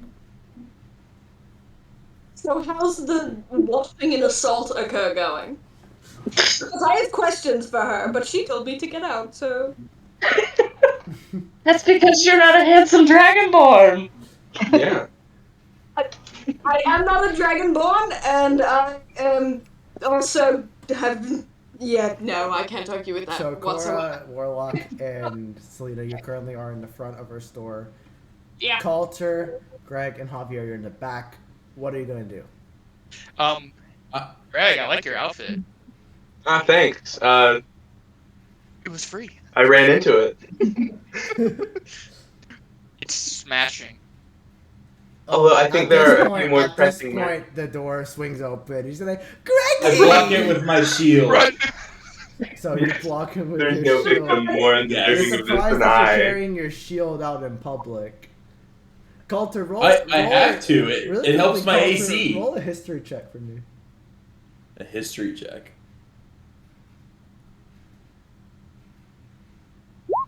0. You have no clue who the fuck this person is. For like, there was like a nanosecond where you're like, I made I never. But you're like, you just put the shield in front of you, and you're like, and she looks at you, and she's like, oh, why are you blocking me? Let me get to him. So Greg and Javier, you are running. All right. Which way are you gonna be running? Are you gonna run straight or are you gonna run back the way you came? Greg, I would suggest we run through the other exit of the alley compared to where we came in, where the others are. So you're gonna be running straight. Yeah, sounds about right. All right. So Coulter, I'm gonna say, you know what? This will be funny. Oh, no. Coulter, Greg, I'm great. Javier, roll initiative. Oh! Oh, no. Did you tell me to roll initiative? Roll initiative for non-lethal combat, aka this is gonna be to escape. Well, let's see how this goes before we say non-lethal. And no, it's not non-lethal. I will How not. many people I are will not killed? let you kill a innocent lady that's simping for a dragonborn. Hey, sexual assault is sexual assault. All right. Well, okay. So initiative order: 25 to 20, 20 to 15. Oh, hold on. Roll initiative, bastard. I got a 16. So Greg got a 16. Coulter got a Yeah. 6. Zach, you got a 2. All right. Yeah, So- I'm not gonna roll my So physical top dice. of the order as this lady bursts through the door and she sees Greggy and Coulter puts his shield up. Greg, you're up first. What are you going to do now with your action? Is there any way that I can get Throwing knife. I'm gonna I say don't wanna throw a I'm knife I'm over gonna there. say for this there is no combat things you can do. This is purely to escape. Okay. Is she Hmm. trying to capture all of us or just Greg? Just Greg. Okay. Can I Sabotage Greg. Why are you trying to sabotage Greg? There's no reason.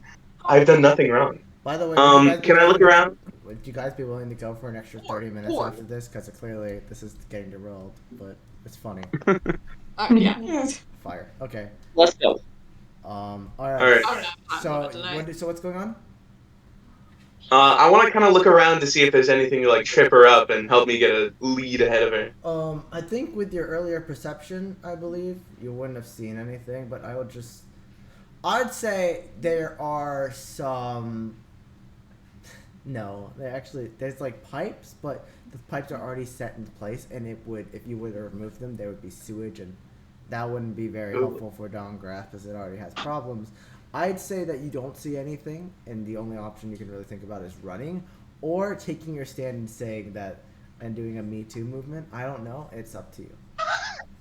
Okay. I pull up Twitter. What is Twitter? Tweet her. What about my messaging bird? No.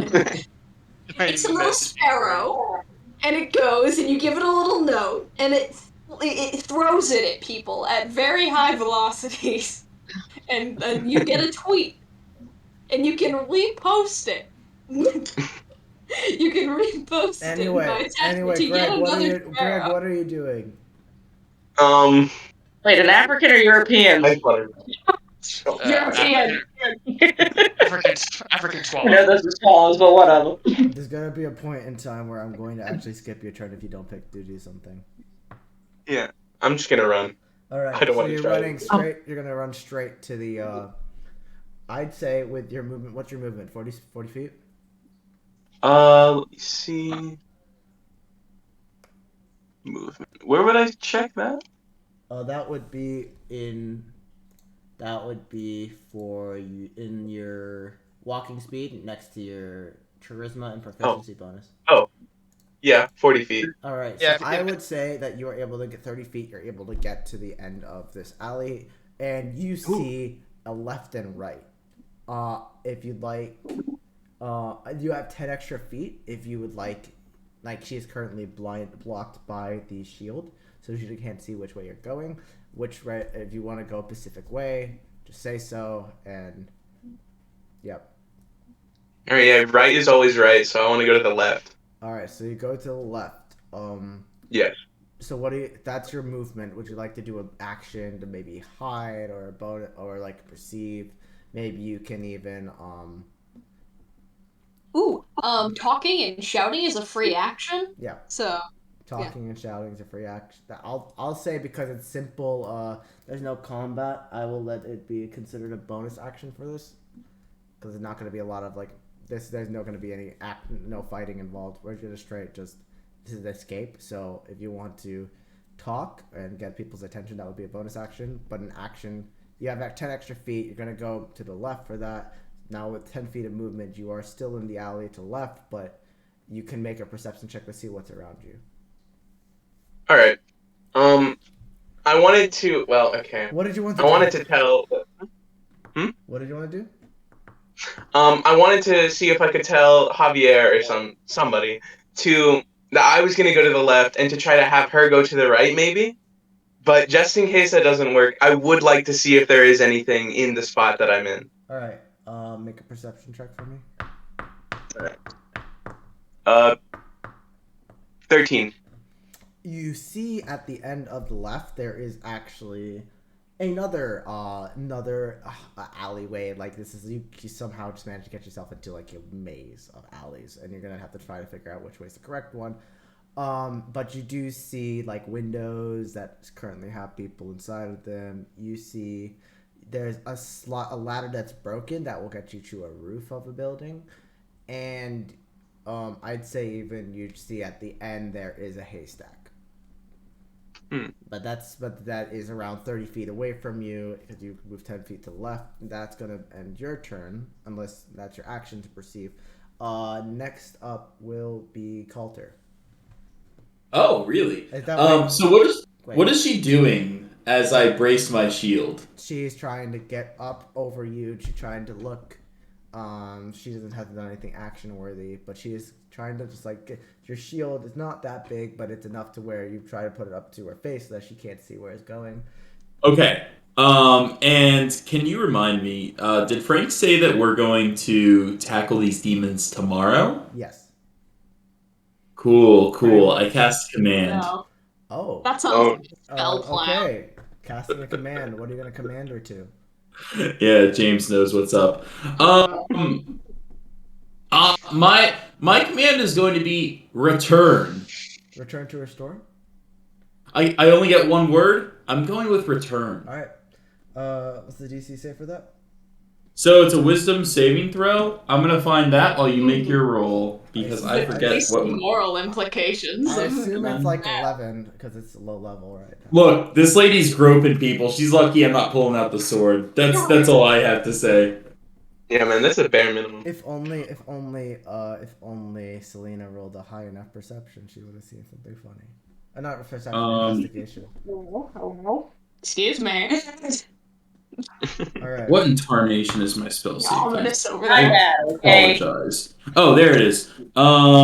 So 12 is the roll to beat. Yeah, she failed it. She got a 6. Nice. All right, so you tell her to return, and as she's like trying, she's like just suddenly goes cold face, and it's like, righto. I guess I can't have them all. She just turns around and goes back into her store and closes the door. How long does command last for, by the way? Is that one round? I'm checking follow command on its next turn. Spell's no effect if it's undead. Oh, that's a fun fact. Come on, why don't I see time? I love how James is like. It doesn't. It seems like they complete their action and then that's kind of it. So it's more up to you how. She returns into the store. She closes the door, and then she's like, "Wait a minute!" And then that's like, do you want to do anything with your bonus action or your movement? I'm going to with my movement, I think I'm just going to take after she's gone inside, I'll just take my movement to run out there too. Yeah, I'm just gonna run. Your movement speed is how much? Oh, 25. I'd say with 25, you wouldn't be able to get to where Greg went, but you're able to get to the alley where you came from. Mm-hmm. And enter that and get at least, I'd say, halfway through. Okay, cool. I wonder what is taking everybody else so long. Yeah, Selena, Cora, and Standing in Warlock front are of all the just store. hanging out in front of the store. Wonder what's going on back there. So Selena, Warlock, Cora, you see suddenly Esmeralda enter back into the store, stone-faced, close the door, walk to her front, look up, and you can't hear her, but you hear something, like she says something and she suddenly gets upset again. But like kind of like flustered. And you just all look at that and I guess you want to do something about it, or are you just gonna wait and watch? I do Or intend to ask her questions. So is she still pursuing Greg, or is she like just gonna stay there? You don't know that. You are just in front of the store and you see this happening. Is she staying in one place? Yes, so currently she's staying in one place. It is actually now Javier and Wenris' turn. If you want to interfere before her turn is up, I would like you to roll, not an initiative, like an initiative roll, sure. If anyone wants to interfere with this. I thought I got a number. I got 2 on initiative. She got a 2. You want me too. to reroll? Oh, what? She got a 2 as well. So you guys are going to act in unison.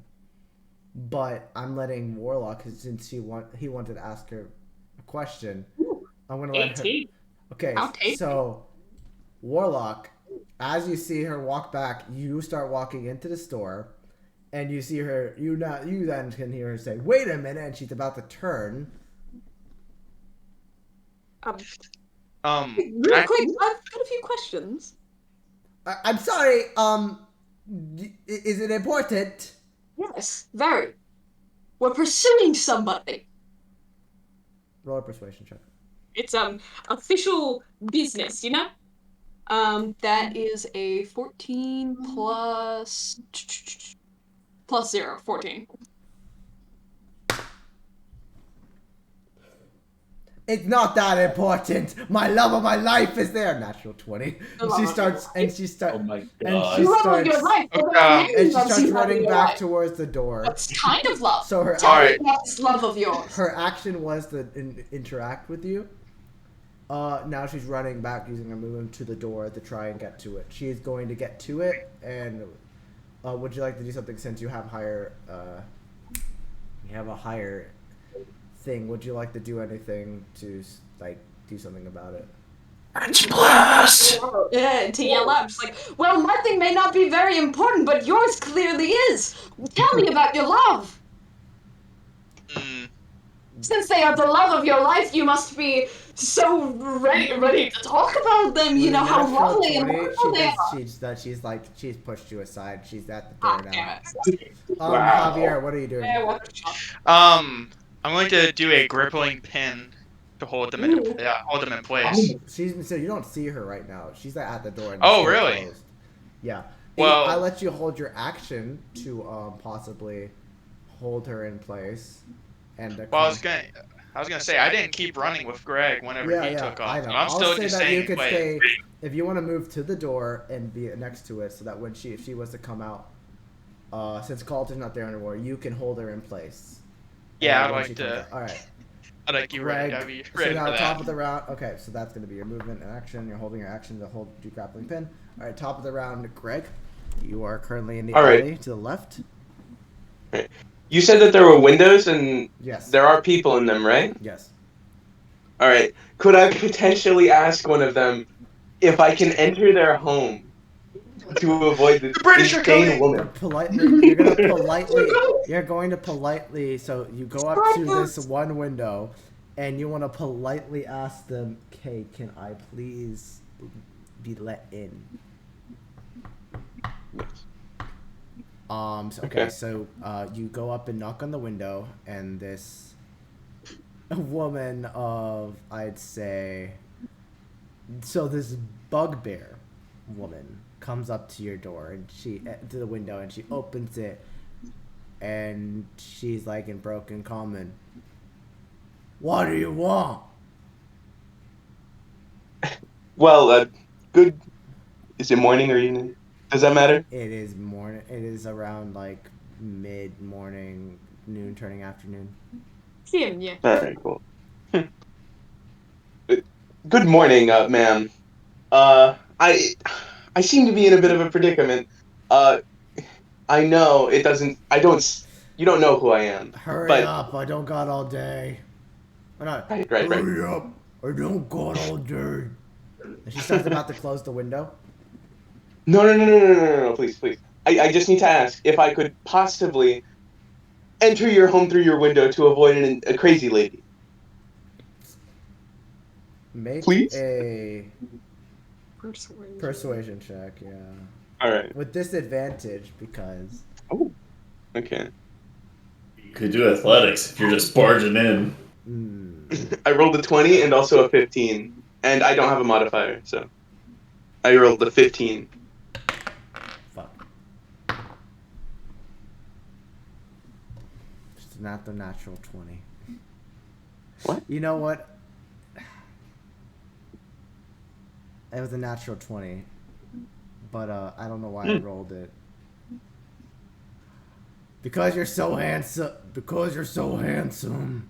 Oh no. Okay. Greg, you might not want to go in there anymore. This is a Bro. worse And she situation. moves to the side and lets you in. Are there some like pheromones you're giving off? I'm taking the opportunity. I don't know. Is Greg musky? So are you going to like go into this woman's home? She's just letting you in. Yeah. You can see as you enter the home Red flags are there. that there is a kid in her arms, and her husband walks in. Is like, who is this man? And she's like, the lady across the street is touching people again. And the man's like, I told you. It's a common occurrence? It's Okay. like, yes, I'm sorry, honey. It's like, you never doubt me again. And at this point, you're just walking through the home. You get out. And I'd say for this instance, you're out of combat. So you're safe, Greg. You can now, you start walking away. Coulter, I assume Yes. with your movement, you also want to get out and just away. Remind me, has she emerged from the door at this Not yet. point? She's currently in front of it, and she's currently in front of the door, but it's still closed. At this point, I'll use some of my movement to finally get out of the alley, and then I'll kind of look around for Greg. Okay, so you easily enough, you get out the alley. You can kind of see Greg because he actually shows up right next to you, the house, and he's very and so you see him walking out of his family's house and such. And I also go up to the window then. And you go up to the window, and the lady is like, not another one. Is Greg in there? Yeah, no, he just went back out. No, you saw him leave the house. It's like you went out this way, he went up this way and this way. Can I go that way? That way? Yeah, you go out, and then you see at the same time Greg exits out the door of the bugbear's house. So you're both right next to each other, kind of. Oh, it's a bugbear. Shit. Yeah. Okay. You know what? Fuck it. I'm just gonna stand there with my shield. No. You if you exit it, you'll see Greg, and so you're therefore out of combat with him. Okay. Okay. Works for me. Yeah. Man, I didn't have to cast Thunderous Smite. There we go. Fuck. Warlock rolled an 18. I just realized that she was supposed to go before all of you. So that's my fault. I'm gonna wait till she gets back. Warlock! It's also 9:30. It is your turn in the initiative roll. Would you like to do anything before she opens the door? Like, it's your turn now, so you're currently in the store and she's at the door. What would you like to do? If you want to talk to her still or do something. Well, she has blown me off thrice now. And You Eldritch Blast. Very rudely. No. Not currently. Mindkeeper. I'm thinking about it.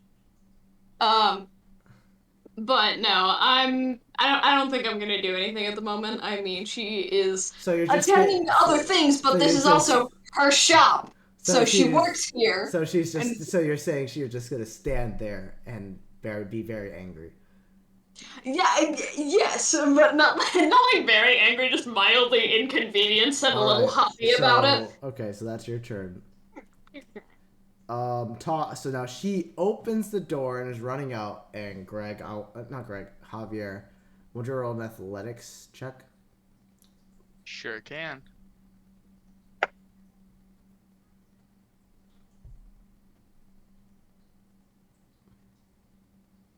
Nine. Fucking hell. So you try to grapple. You try to What? grab. It's not another natural 20. It's an 18. So you try to grapple her, and she is slippery. Something on her skin. Like What Greg hell? was not able to tell you this, but her skin is very oily. Yo. Lot like as in like it looks like it's not like as if she's a naturally oily person, but it seems like she likes to put a lot of different types of oils on her bodies for skincare. It also goes into play. I'd say that with her movement, she's able to get to the alley, and she does not know where to go, so she's looking around, looking for footprints. Javier, I can still say you have a turn if you want to retry that grappling hold. Well, Greg and Coulter is already out of combat, correct? Yes. So she's not gonna find them at all. Yeah. I'm just gonna go out the other way that she's not looking out of the alley. So, no, she's like in the middle of like this way. So she's like right here, and she's like looking this way, looking that way. So only way you can really go is go back through her store. All right, I'll go through the store. Do you want me to roll stealth? No, because she's not. She's just like she's enthralled with Greg. So you want in combat? Yeah, I'd just say for the purposes of this, she doesn't know where. This I'm going to figure brevity. Warlock and sees Javier enter back into the store. Javier's just like, I tried. They just leave the store, go back to everyone. Eventually, the woman goes back to her shop, kind of flustered. If anyone still was looking through her, no one's looking. Warlock, are you still in the store actually? Still standing in the store. I'm waiting for her to come back in. She walks back in. Tapping your foot impatiently. Kind of upset. Yes. It's like, I'm sorry. I'm sorry, madam. Well, how could I help you? I know you said you were talking about some person. Yes. Me and a few of my I wouldn't no, not compatriots. I don't know these people very well. Or Anyways, get hobbitses. yeah, Acquaintances. that's a strong. But we are looking for somebody, as well as we have a little bit of a mild identifier. White robes with black embroidery on them likely came into your shop through the back, coming through for some reason or another. And I'm very intrigued by just perhaps the outfit they were wearing, as well as who that may have been, and if there was anything odd about them. Do you have something of them that I can recognize? I'm not very good with faces, ma'am. Sir. Oh, maybe. And I walk to the back of her store and see just like where was the piece of cloth that we saw? It was in her door. It was in her door. Is it still there? No, like no, walking back and you picked it up and like put it in your pocket. Oh I yeah, assumed. okay. It's 'cause, like it was like Pull it out.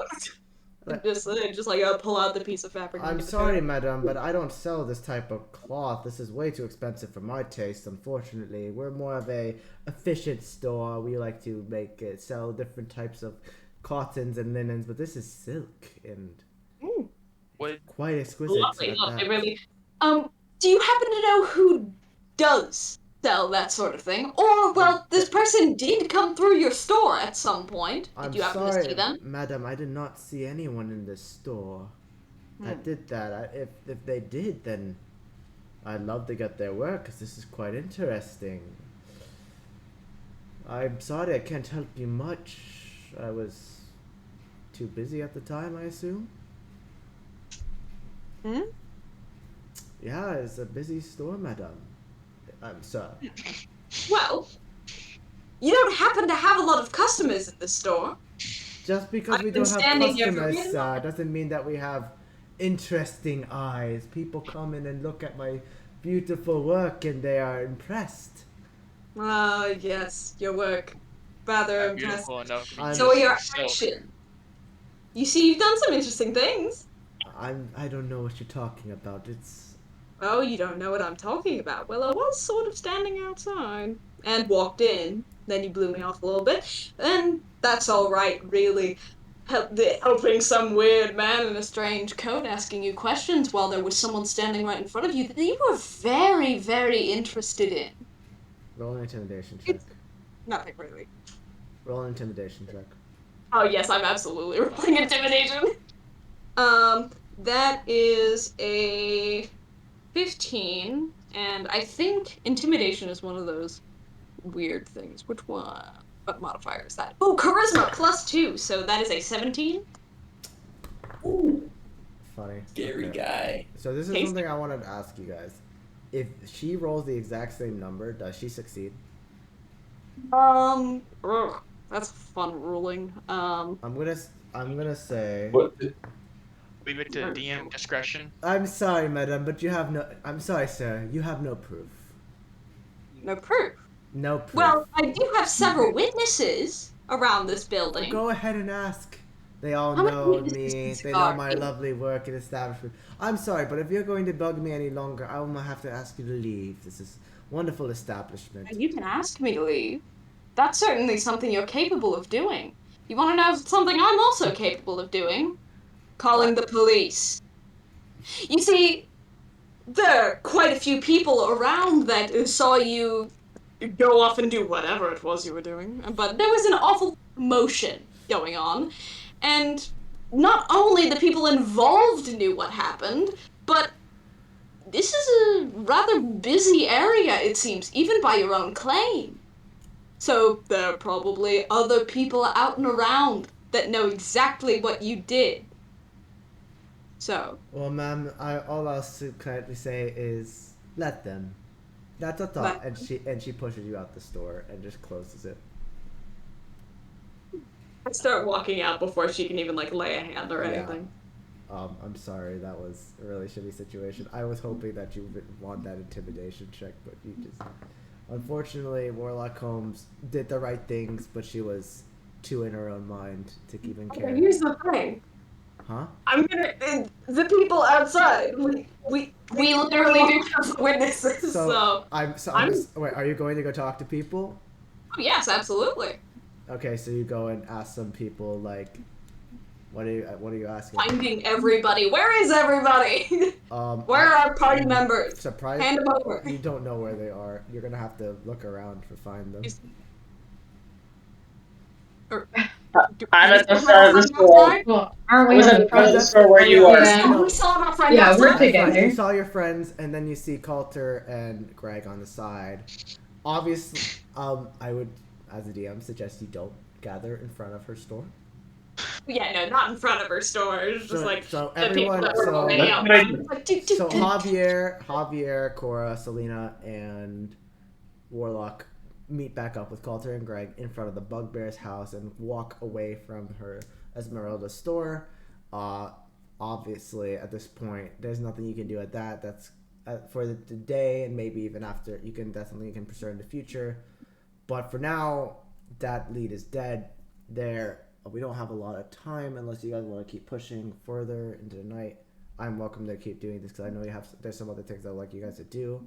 I'm willing to keep doing it. Guys, Yeah, all right, then we'll just keep playing. So now since that lead is kind of done for now. Yeah. Let's say Frank did tell you as well that you guys have to go and do different shopping for your trip. So that would be, or even go, and I know Warlocks are interested in the magic shop, but you also need to get information about these demons. And so there's many more things you can do other than those three, but those are the three things that you may mainly need to do. If you guys would like to, which one would you like to do first? That is up to you guys. I would like We to do could- some investigation moments, but If we investigate, Yeah.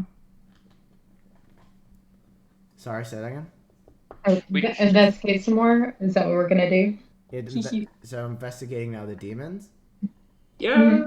All I'd right. rather find out if they're weak to something before we buy stuff. Yeah. Okay. So you go. So I'd say for this, what would You know who knows a lot about demons? wait, so we're going to be fighting demons? Yeah. We know we're going to be fighting demons? Yes. Yeah, I know, because the demon infestation. You know who Oh, you know who knows a lot about fighting Who? demons? your mom? Who? Orphans who saw their parents get killed by demons. Let's go to an orphanage. Let's Go go. to an orphanage. Traumatized children are unreliable at best. I should know. Hey, So hey, Coulter I'll would know. intimidate them. Coulter would know when Frank said that they were going to do this tomorrow. Pretty much, they Traumatized don't have children. any idea where Shadow Rock Grove is. They know where they came from. Most of the party does, but Coulter would have no clue. And pretty much, it's already established that tomorrow they will be going on their way to Shadow Rock Grove, and to go to an orphanage where the kids are would take 3 to 4 days of travel. Oh, there's no local orphanage? No, you're in a city. Sucks to be an orphan. Fuck. Yeah, no. Dongrass has a reputation of being very diverse, but not very suitable for orphans unless you're above the age of 16, in which there's work required. Different cities across Treeford Grand are a little more accepting to orphans, though most of them also don't really appreciate orphans or don't take care of them. So Javier would know this as he in Dark Water himself was unfortunately Deep Water, sorry. But so I'd say someone, if you want to go ask around town and find people to talk to about this demon thing, who would like to lead that, and would you roll an investigation or a perception or something else? I would hopefully. But one of the things I'd like to do specifically with that is, the building with all the magic stuff. I'd like to visit that and ask around with anybody that is there. Oh, because okay. So you want to go to the magic store and ask about the demons? Yes. I'd say make an investigation check without advantage. For the general townspeople. 7, and then investigation +2. Okay, so 9. Yeah.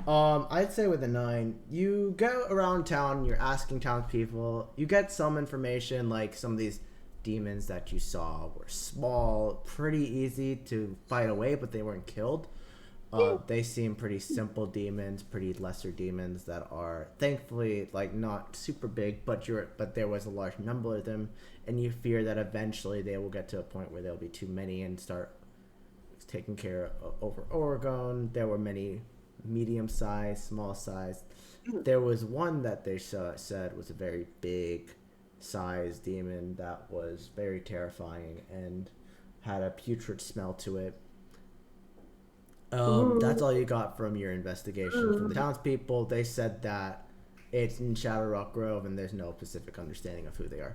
So now the party is heading over to the magic store in order to go in. Is it just you, Warlock, or are you going to try and deceive the party? Oh, I'm not trying to convince anybody. Literally, I am just going. Alright, so everyone has 40 gold now, except Coulter, who has 130. Alright? Does the magic shops, what does it sell exactly? Does it also sell potions? Yes, so the magic shop, I'd say, I'll describe it now. Coulter, were you there to listen? Coulter wasn't here. Okay, so Coulter had to pee. Coulter went for a quick piss. Yeah, Coulter went and pissed in the alley that he saw Esmeralda. Tactical reload. Coulter went back to the door of Esmeralda and pissed all over it. It's a big fuck you. Yeah. Actually, I went inside, saw some of those dresses. Esmeralda's like, I'm sorry, what are you doing here? And you just saw pissing. Like, no! Oh god! Oh god! I will tell your wife about this, Coulter! And she goes into the back door. Ooh. Fuck, does everyone know who my family is? Well, you're a local resident. If you roll a high enough history, you'd know. Yeah. Poor guy. Sucks for you, bro. But besides the point, so you leave the store. At this point, the whole party then walks over to this little hut that Warlock's very suddenly excited to show you to. She's like dragging everyone along. It's like, look. Come on. It'll be great. It'll be great. It'll be excellent. Okay, so what I don't even know what's in there. What you see is this really shabby hut right next to two well refurbished, simple homes, but it's this shabby hut that seems to be a little bit broken down, a little bit abandoned. But as you enter, you see a completely different interior. Clearly, this exterior is meant to be a little bit of a ruse. But the interior is very well furbished and designed. There's wood flooring that's very elaborate. It's not super elegant, but it's very clearly clean, very clearly organized to showcase that something, and it's well packed. It's like everything there is protected. Because you see a lot of things. You see swords, maces, different types of books, different types of rings, different types of amulets, all have a lot of different things. And you don't know what's an illusion, and you don't know what's actually real. That could be because of the protection. That could also be because the DM doesn't have a single clue of what's in the store. But that's beside the point. You enter the store, and you're looking around, and you're intrigued by a lot of things.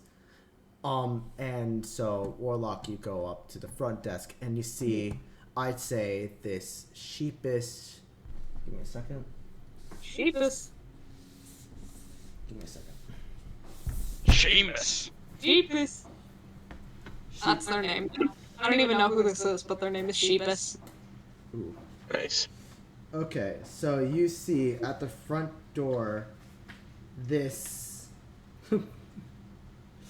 you see this sheepish, decrepit snout that looks dog-like for a bit, and you're kind of concerned for a second there that this is a werewolf. But as you look more, you see instead of fur, Charmed. it's scales, and it's like there's scales on their arms and their legs, and it's very small. But at the same time, hold on. So you see, in a sense, like this fur on the back of the neck that looks a little bit like a mullet, but it puffs up a bit. It's like they've been fooling around with magic, and you could see in his hand there's like a little bit of their arcane energy in front of them, and it's like this face of a dragon, and down, but it's very small, and he has a tail that's tucked away in his robes, and they look like robes of a arcane user, and his nails are very long and sharp, and he has around him like a pouch of different types of medicinal herbs and maybe even some chemicals, but like mostly it's mostly arcanic uses. And you go up, and he looks up to you while he's doing this, and he stops his thing, and he closes his book in his other hand. And he's like, "Good day, how can I help ya?"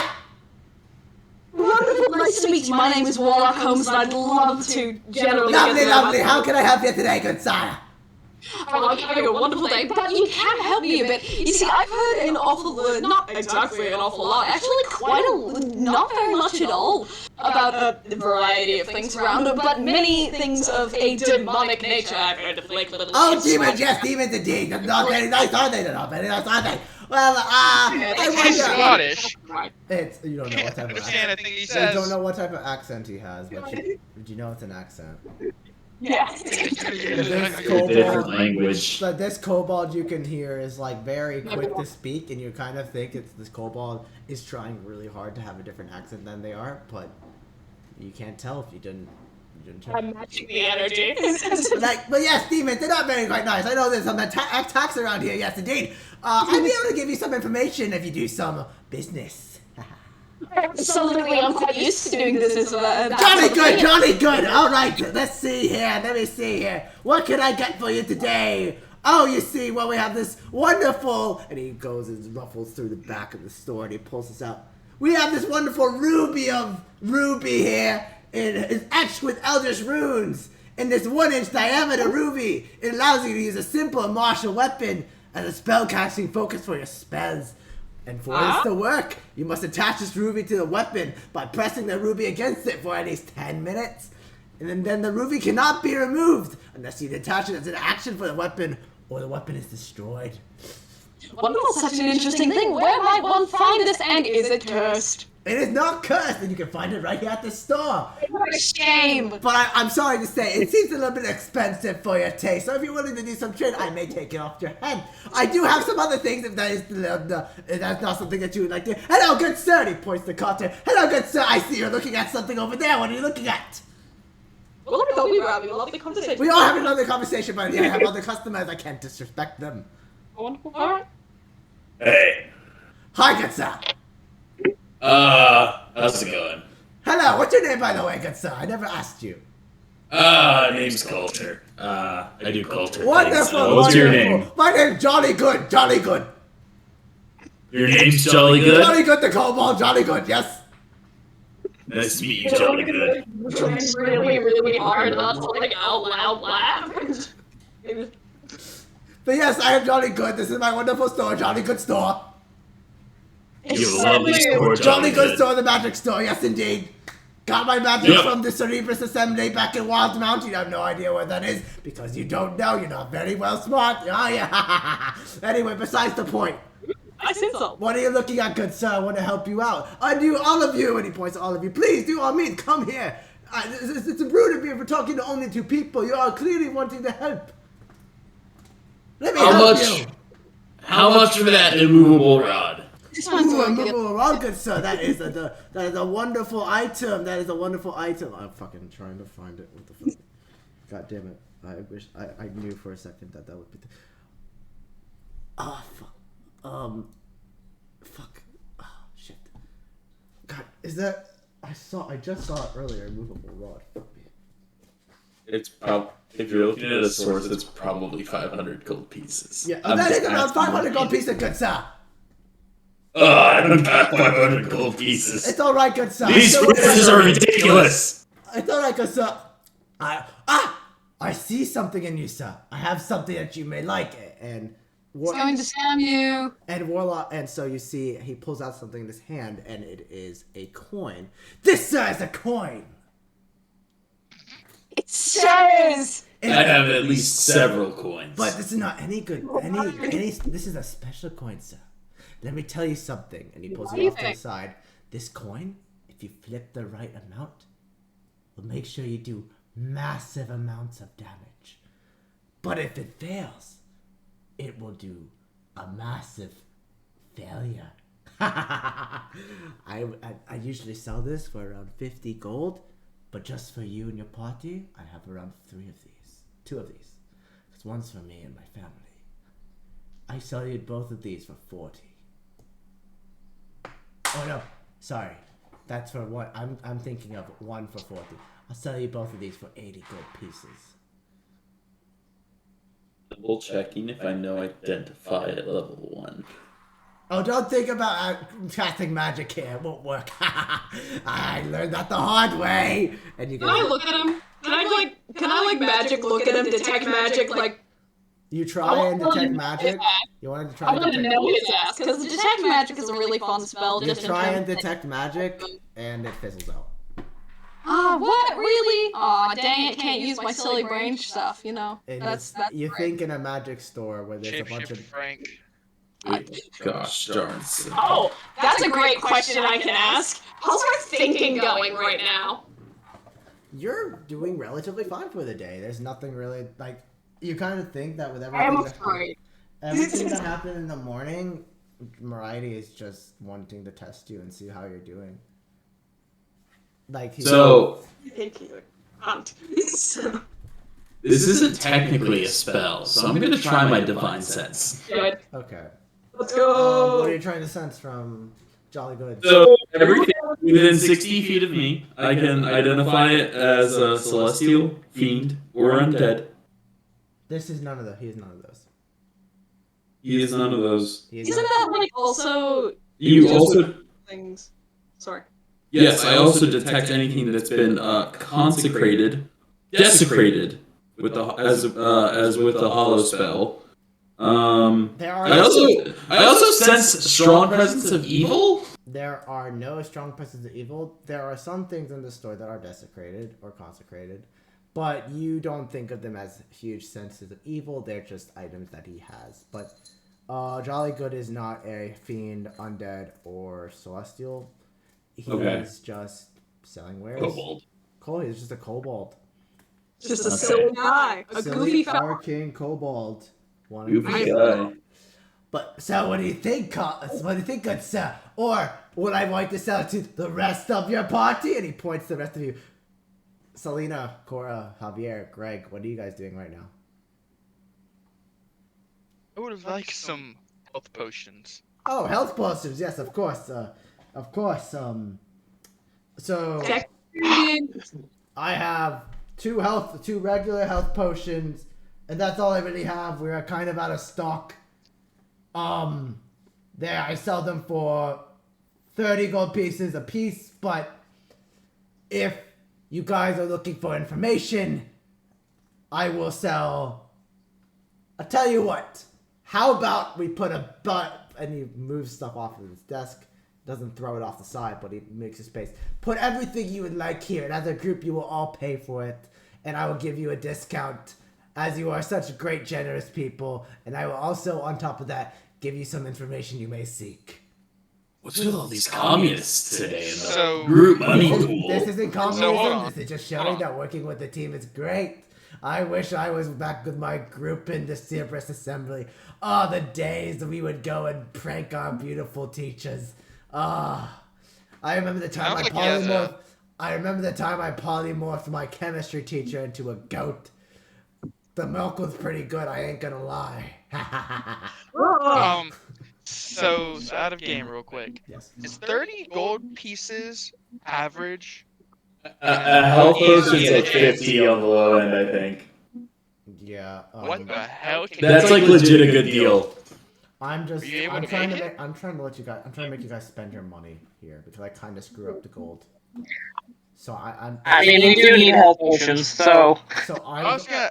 Definitely. I thought there'd be more, and I thought they'd be a lot cheaper. So I was like, yeah, I think everyone should get like 4 each because we don't have really a healer. Well, I only have 2 right now because there's a bunch of people that need them to spice up their lives to get some extra HP. I'm sorry, I can't really give you. Oh wait, fuck. I'm sorry, I can't give you much more. But hopefully, if you come by another day, I will be able to have more for you. So as a party, I'd love to come back here another day. so you, I know you will. I would love to have you back here too, good sir. Ha. so as a party, you guys think it's worth it getting these 2 potions? Yeah. Yeah.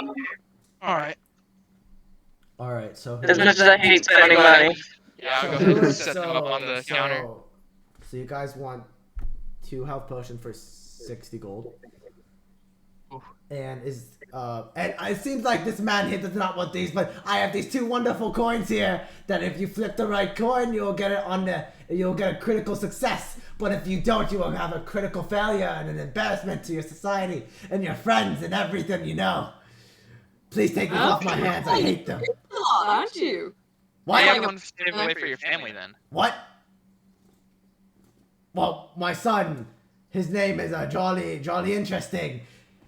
He loves this coin, and thankfully he's not smart enough to know his properties. But I don't want him to find out there's more. So please, by all means, please take this off my hands for 30 gold each. Give it 60 gold. It's a good deal. Does Jolly Good have any Justice. clearance magical weapons? Cleric magical How weapons. did this happen? Cleric magical weapons. What were the You know, it's in that bit, it's gonna be cursed, right? cleric magical? I mean, I think a sword of warning would be wonderful for the party. What the fuck is that? Basically a sword of warning. Common out there. Basically, once per day, will give a warning of the to the party about encounters or anything else they might come across during the day. I got a clown that'll do that for free. I will not elaborate. If you would, I would appreciate a little bit of elaboration. So, I'm so terribly sorry, but sword of warning. I have never heard that name before. I try to keep it in Oregon. Maybe if you went to a different part of Trifogand, that'd be wonderful. Maybe there's a different city here. You can't tell, but this is the only magics I have right now. Simple trinkets and maybe a couple of weapons. As you see on the wall, is constantly shifting because I like to keep it interesting for my customers. Haha. Bull rod. I do have, and he pulls out from the back of his head, this familiar! my goodness. Hold on. That's not movable, Rod. Can I hold the creature, please? He holds. We You, steal it from his see hands. it, so Creature. he pulls out from the back of this pet familiar that's currently in cat form. We don't know if that's actually his cat form, but he's in a cage. He's not very happy. Aw. But you takes it out of the cage. You let him carry it, and pet him. It's like, see that right there? His name is unknown. We do not know. We found him on the side of the street. What's your name? He's just like talking to the familiar. What's your name, buddy? Eh? Just like hold.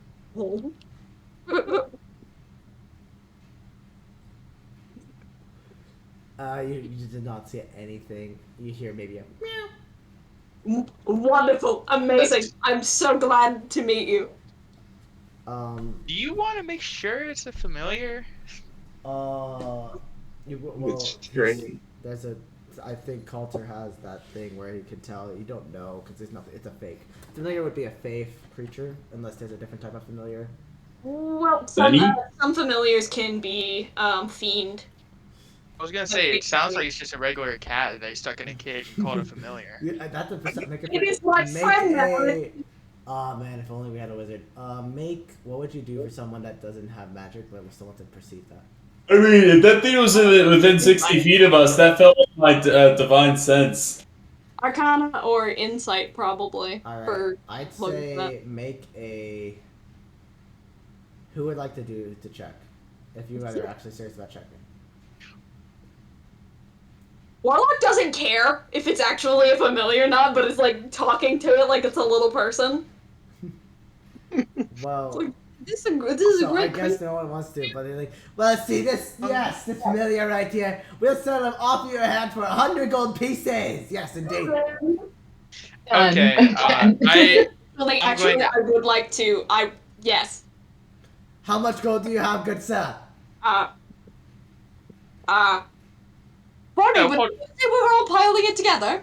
No, hold on a second. Can we? You have a cat. Yep, Can I'll I- chip in. Oh, can we roll insight on it?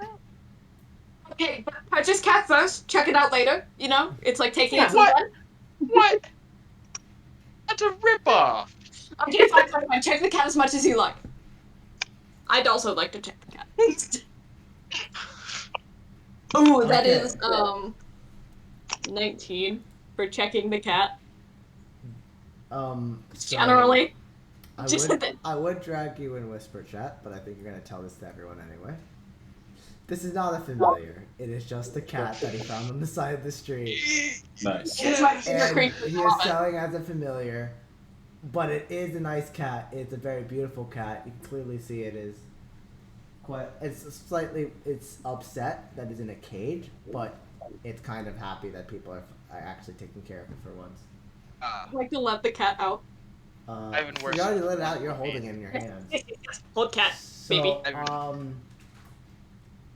so you're saying that you guys are going. So you want to purchase this? So you want to purchase this cat? This familiar? Yes, absolutely. I would. Alright, that's 100 gold pieces. Counter offer. This. Counter offer. Don't take it for Can 100 we gold bring pieces. Price Yeah. down just a hair? 2 gold pieces at most. That's a lot for a cat. I mean, I love cats, but like, 2 gold I pieces mean- for a familiar. 100 gold pieces would be 1,000. Sorry, you said 100 gold pieces. That'd be $10,000 for a Maybe I cat. say you do not want to have this adorable That's- little being in your That's life. 10 G's for a cat. That's too much. What 2 gold pieces at most. What if we threw in something besides gold? You know, just like looking around at the rest of the party and just like, Elena, if you'd like to steal we have a something, blatant offer it bard, to us. correct? We have a blatant bard, right? Hold on. Yep. We have outright bard. Listen here, you little yeah. fucks. If you want to Right. see more of my cat, you buy it for 100 gold pieces, you pieces of shit. Anyway, I guess I don't understand what the big deal is. It's 100 gold pieces for a familiar. Yes, indeed. Yes, but, what about a performance? Yeah. We can do that. Do you want to perform for my store? Yes. Yes. In order to receive the cat for a lowered price. Say We'll 40. bring in the customers. Make a We're bringing the customers. make a deception check. Alright, deception check? Deception because he does not understand. You're trying to convince someone that believes in magic to get someone into his store. Willingly. Okay, can I use my There's more charisma? here. Okay, so that's Be 11. grateful I'm not doing it with disadvantage because he's really unconvinced. If this For fails, all I you have an know, idea. he actually believes it's a familiar. Okay, I kind of love that for him. So that's 11 and deception. Oh, it's also... I got an 11, but does anyone want to help, please? Please. What is this, deception? I So we're cast rolling deception? I whisper a spell of thaumaturgy outside to make the sound of a roaring dragon to get this kobold to go outside and worship it or some shit. The spell fizzles out as soon as you cast it. Damn it! I thought that would happen, but I tried. Typical. Could I cast charm? Could I cast charm on him? Is charm a spell? We're spelling it. Magic doesn't seem like it's going to work inside the shop, guys. Yeah, I pick my sword. I can't. Hey, threatening is more likely to get us to not have a cat at all, and not Okay. have a life at all. I was joking. I was joking. So I'm going to kind of make a glance towards Greg and Coulter. Kind of insinuate, like either attacking him or intimidation. I don't Um, think See you if should they're on attack. board. Are you guys on board with that? Attacking, as a GM, I wouldn't suggest attacking. Okay. And Okay, intimidation, you're talking to a guy in a magic store. Not a good plan. Greg is Greg taller than this guy? Oh no, definitely he's Mhm. taller. Absolutely. But No. Kobolds are like gnome sized. Well, Yeah. Greg is a well, he's a large fella. I would not suggest for your DM's sake and for your sake. For the wives' sake, don't. For the cat's sake as well. For the cat's sake. So no intimidation or combat. No We combat. shouldn't. Intimidation. If you wanna perform, someone give him assistance. Or like, If how would you Cora wants like to play a little deceive? ditty? Would you like to start, Cora? A little ditty. Sure. A little ditty. I'll just start, strumming along. What would I you like to cast strum? prestidigitation to create like some sort of musical effect. The spell fizzles out as soon as you cast it. Really? Oh, my bad. He's like, consistent. It's like the fifth time that someone's cast a spell, and he's like, "You guys really need to start casting spells in my place. I have magic protection for a reason." Can I accordion?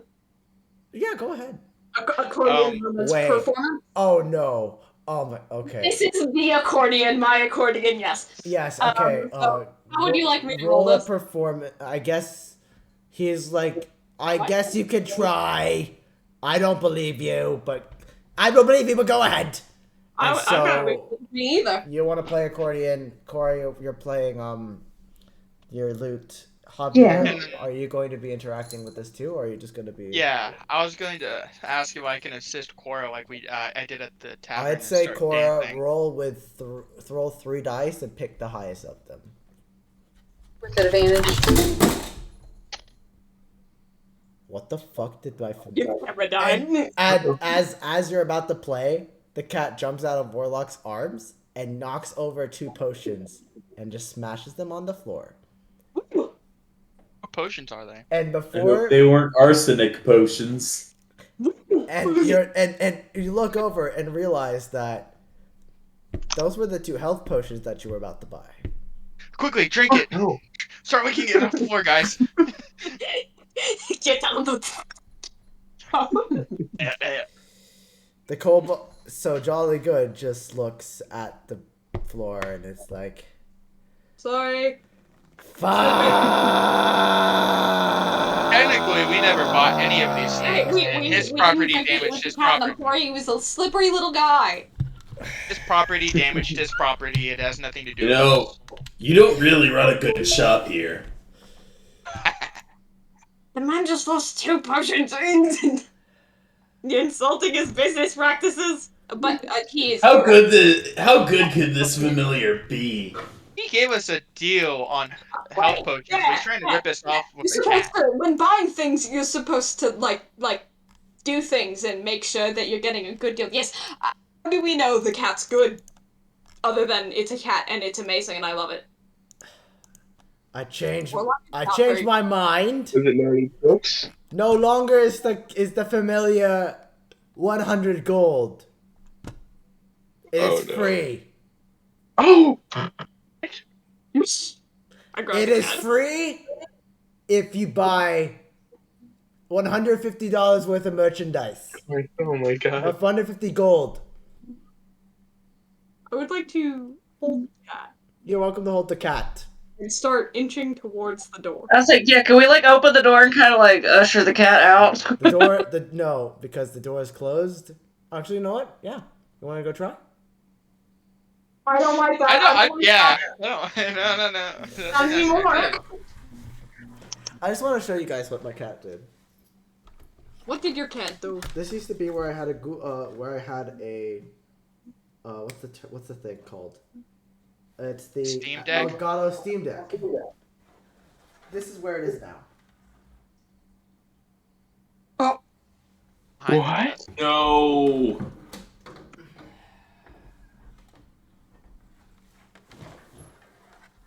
So yeah, you want to try and go escape with the cat for free? Kinda. Little bit. All right. So you guys Well- steal the cat and you head to the door. I'm standing there. Yeah. I'm going the to. door? I don't know these people. Yeah, I'm going to put my head down and not associate with anyone. So Warlock runs to the door. Is there anyone else joining? Stepping towards the door. Is there anyone else joining him? Wait, No. wait. So Warlock goes to the door and he tries to open the door. Wait, no. Hold on. I gotta change a Oh my God! Hold on, some rolls. We need some rolls. The cat Some wants rolls. out at this point. There need to be dice being thrown right now. Yeah. But I Mike. seized my movement towards the door. My cat just knocked over my camera and it showed perfectly on her. Yeah. Cat don't- sniffing. I don't know what camera. to say to this anymore. Like, I'm just convinced that she is destroying this man's store. You give us 10 gold, we take the cat. I literally let you said you could take it for free. If we, You're trying to give us a buy one get one. You give us 10 gold, we take the cat. No, that's ridiculous. I can just have this. I can just. This familiar is incredible. Can you stop? jolly good. Listen, Fucking listen. God. This cat's already been shown to be a liability. Just a minute, good sir. I'm trying to fix my goddamn. You know, originally you were going to tell us about things. Yes, and now I am struggling because the familiar is destroying my shop. We're selling things now. We're trying to pawn off a cat that you don't even want. The familiar Shop is. The familiar is destroying my shop, and in order to keep myself in business, I must sell it off. And now I want to give it away for free, but I must do it at a profit. You understand? The magic business is not very well run here in Dawngrass. I am the only store. Trying to buy things, Alright, so we'll give you Demons 2 inside. gold coins. which is clearly a problem. People. We could help you with the flippin' demon problem for the cat. Otherwise, you get nothing, and we leave. I was gonna help you with the demon problem if you bought something from me and took the cat anyway. Like everything that I will sell to you will help you in your journey. I'm not convinced you're very reliable. Maybe Or useful. maybe I'm not. Certainly fun, but Maybe no. I'm not. And you see, as the familiar just destroys another one of his like potions that he has in behind a thing, and you kind of realize it's real. He just kind of just sits in a chair and slumps down, just like, I don't know what to do with myself anymore. My son doesn't even love me. These coins are the only thing he really likes. This is deeper than I wanted to go. This cat's destroyed many countless potions that I've made. Why do you think there are so little in the store? You know why your son doesn't love you? let's not Oh, hold on. No. Go up and pat him on the shoulder, like it'll be okay. I know why your son doesn't love you. It's on his shoulder. It's just like, hey, let's not go there. He could kill us very easily. It's because you're too busy with Theoretically. your store. The store is all I have to feed my family. He's going there. Okay. I- And he just I- did like, I need money I don't like people. Anyways. I need How about I money. play a compassionate song that convinces him that Yeah. he should help us? I'm following around the cat and doing it at this point. And I That's shall it. dance I'm giving up. emotionally. You want to play a song for compassion? Sure. Roll a performance check. What should I roll? Grab the world's smallest violin. Roll a performance check for me, Cora. Mr. Krabs, the world's smallest violin. I did. A I'd 10. like Don't worry about a thing. to help with Every that. little thing gonna be alright. Ah, it's gonna be Okay, 14. Meanwhile, Coulter's trying to put the kobold down. You know you did this to yourself, right? There's so jolly good. It's not feeling very jolly. He has Coulter telling him that he's the fault. James is telling him that it's okay. Cora's trying to console him with a compassion song.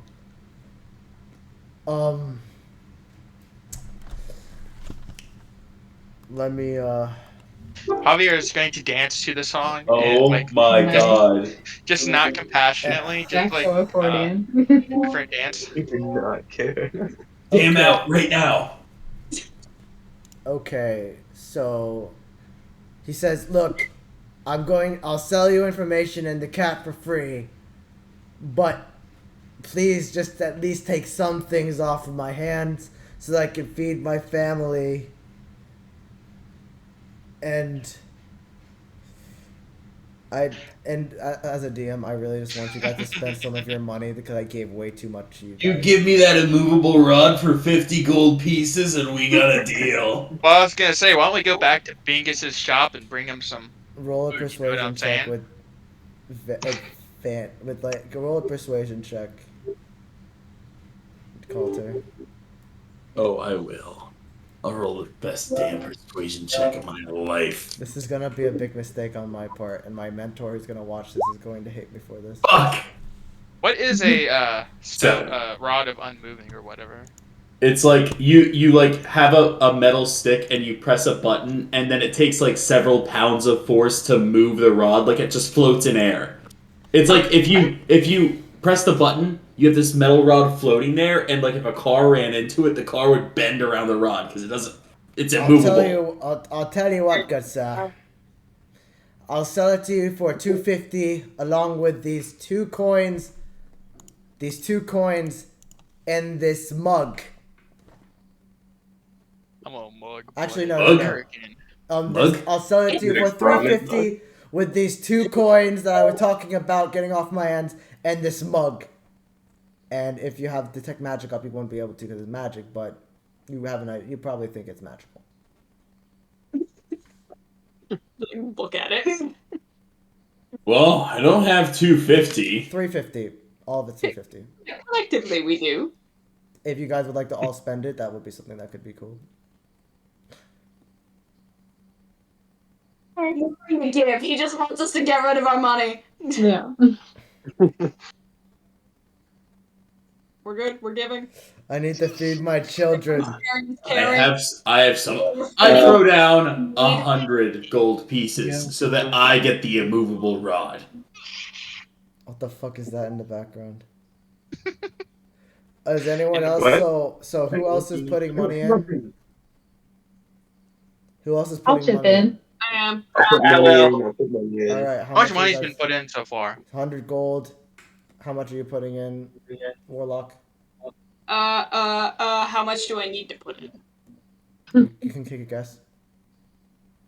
I don't need the coins or the mug. I want the rod. Honestly, I'll this take is the mug. I'll take the mug. we're like having no value for money whatsoever, and just like Put This it all is on. just for, this is All just of from it? me. This is a mistake on my part, so I'm gonna go with it and then reset the monetary value.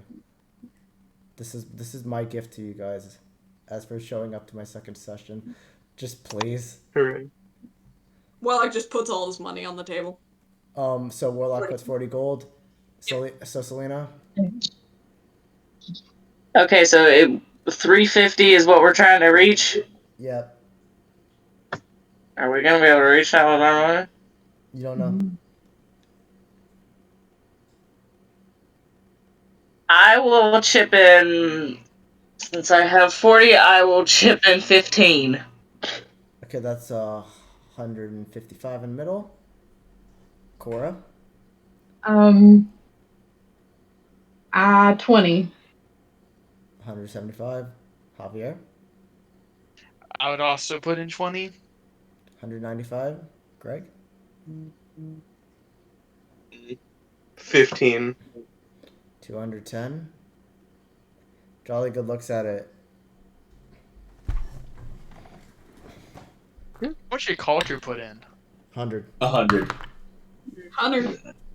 Oh, come on. You're the one who wants that immovable rod. Yeah, that's why I put in more than anyone else. You Yeah. have more. You have more than anyone else. I have a family to feed. Yeah, a family you're not going to see for I like the can't next feed 2 my weeks. family with my immovable rod. I am so upset. Jolly good Family. looks very displeased, but he looks at the gold and he looks 210. You have a deal, he just takes it. Yeah! I rolled with disadvantage and I got 2 natural 20s. 9. I enter Actually, immovable wait. rods to my Actually, inventory. wait. Wouldn't natural 20 be that he stays like strong? Oh yeah, well what did he roll? 4. 2 natural 20s. He rolls to convince himself that this was not enough. In a sense, Oh. it's like, you know how when people are like, when you're trying to barter, Well, they roll. well, here's the thing. Did he roll enough to realize he's not getting more? No, he didn't realize he rolled that because he knew that the party was holding back. You know what? This is my fault as a DM. Yes, I'll say that was for just letting you guys have it. 2 natural 20s. You guys get an immovable rod, 2 coins that you have no clue about unless you have identify, and a dagger of whittling. Actually, you know what? So I guess since I'm sending you these with the information, I might as well tell you what items you'll be having. These 2 coins are called an all or nothing coin. They are a wondrous item that is common. If you roll a normal d20, you can flip a coin instead. This has only happened once per short rest. If it heads is a critical success, and tails is a critical failure. So you can only do that once every short rest. But for your sakes, since it's so early in the game, it'll be once every long rest. Because that is severely broken for you guys. And you guys can only have one character. And the mug is a bottomless mug. It is a stone mug which holds 10 gallons or 40 liters of liquid. Nice. That for sure. And you can split that between you party. You guys have how much gold left? 30 gold in Coulter, no gold for Warlock. Nothing. Yeah. Warlock, you get the cat. Yes. Mr. Warlock. I'm taking the rod. I don't know what you all want. Mr. Warlock. So how much gold do you guys have left? Coulter has 30. Selena has... I have 25. Wait, Frank didn't give me any gold. Just to understand. Because you screwed up and you didn't put your money in. You could have gotten way more. I'm just measuring my trust in Frank. That's why I'm asking.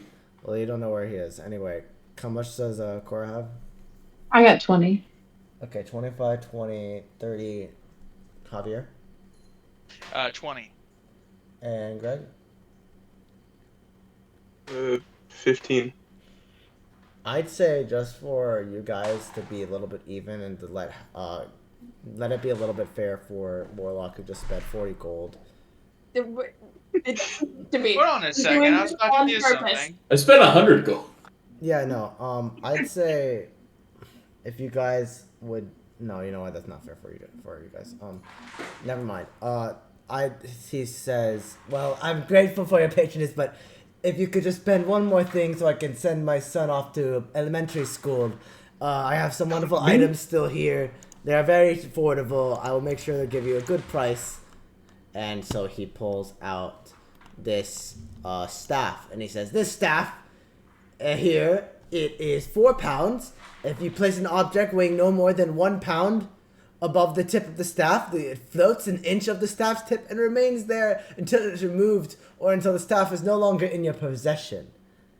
And it can have up to 3 such objects floating over its tip at any given time. And once you have the staff, you can make it spin in place. It's like a little spinny ball. Balancing act. In a sense, maybe. This staff will be worth 35 gold.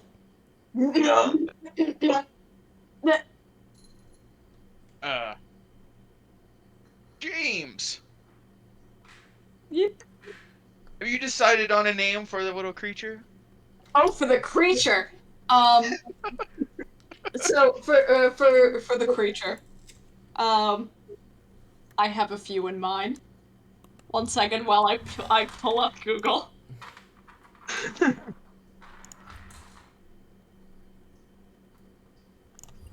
Okay, so I'm struggling with ever finding like good items to give you. What's guys to the be cat given. look like? She looks like my cat. I don't know what your cat looks like. I sort of lift up the cat by its weird. You know how you lift up a cat and it's like just sort of dangling there, and it's having a great time.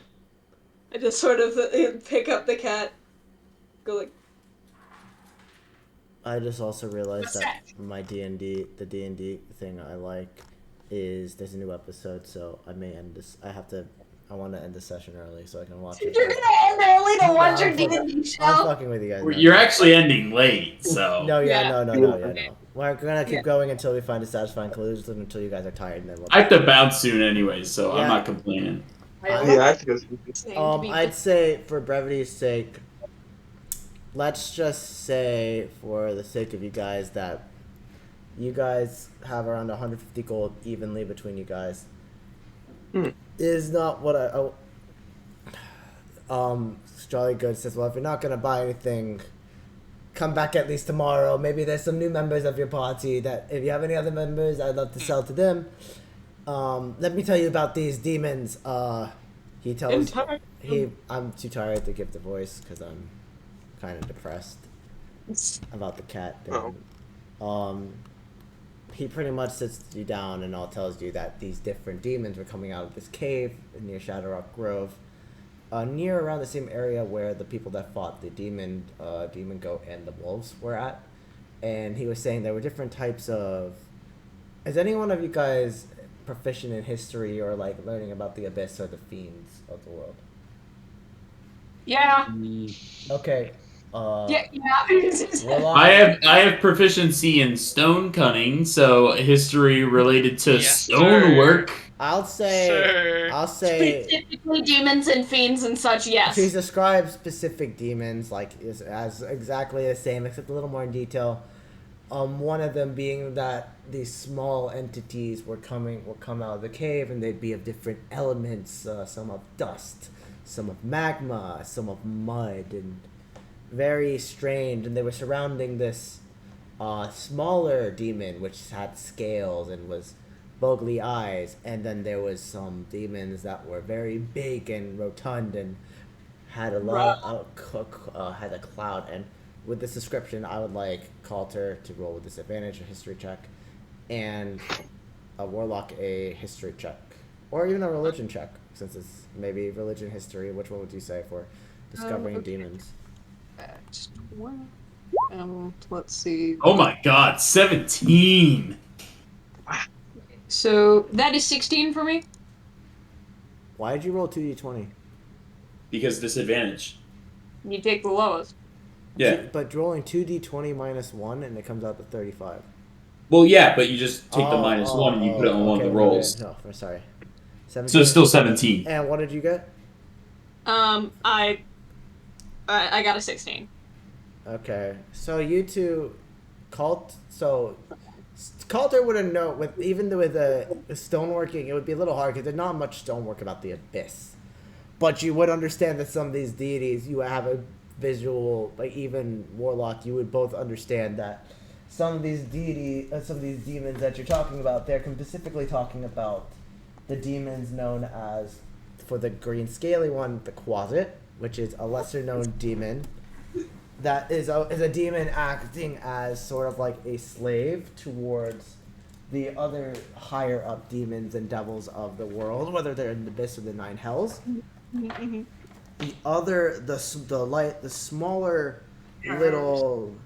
The smaller little fairy-like demons were called Mephits. Mephits, yes. They would have different types of. I'm trying to find pictures for you guys. Sorry, excuse me.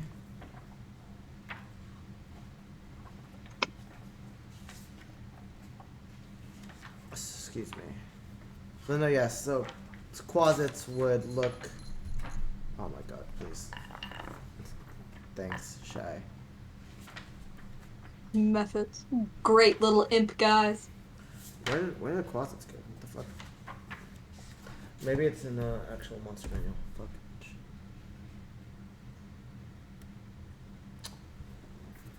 We're back.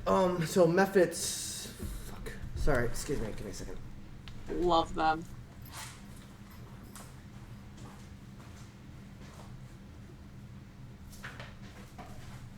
Oh, perfect. Okay. So these exactly would be Quasits. This thing right here. Yep. Little imp guys. Great fellows. Love them. Little imp guys that are more of the slaves towards the higher demons in the world. Let us see right here.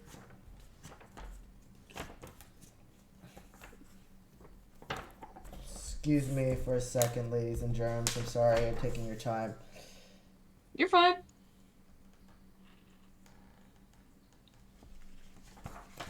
Sorry, I'm coming up with cat names. So. What's more important, cat names or team names? Cat names, duh. Hey, I see the Discord pen in the chat. I see Greebo. So Yes. these are Mephits. Mephits Okay. are little elemental-like demons that depend on different elements. We have for both of you would know, and as soon as they mentioned mud, you immediately thought of Mephits and dust because they come in different forms. The specific ones you'll be facing, or you heard, were this one, and this one right here. If you want to have a better look, I suggest looking them up on Google. Mephits, Mephits. And for the final one, this one tickles Warlock in a very interesting way. Because as soon as you mentioned fat slob with a sort of cloud around it, you immediately think of the most useless fucking devil and demon out there, I love them. known as the Nuparibo. Fucking love the Neparibo. And with the 16, I don't think you would be able to know much, but you would know that Nuparibos pretty much, they wouldn't know what they do, but Nuparibos are the worst souls that were not accepted into the abyss or the nine hells. But they were transformed into some sort of evil. They are typically evil, but they could also be. But nowadays they have no clue. But you usually look at them and you think, "Holy shit! I want that thing to die." Mm-hmm. So as soon as you heard that, you're like, Oh God, yeah, no. Please get that shit away from me, cause you don't know. Maybe they're eating children. Oh no, you don't want to mess with it. Yeah. So I as think soon it's as he great. mentioned, and he says, "I'm sure there are other demons out there, but the only ones I saw were there, right, with that thing, and God knows what else is in that goddamn cave. It is awful. It's awful what's happening in the world right now, especially in Oregon. I'm just hoping that people will stop being so scared and come to my shop and actually defend themselves for once." And so he's clearly getting passionate, and you know what? I'd like everyone to make a perception check. Ooh. Uh-oh. Okay, so that's 13, I think. My perception. 2. Oh, my perception was still +0. That hasn't changed since the last time I checked. So 13. Okay. 9. Okay. I rolled a 19. Ooh, Greg. Okay. Good job. Greg. 5. All right. That's everyone. I'm assuming there's more. I got an 8. All right. So there was a Pacific DC that you guys need to beat, and only Greg beat it. Greg, as Yes. he's saying this story, he's walking around everyone, and you don't notice anything until he comes to you.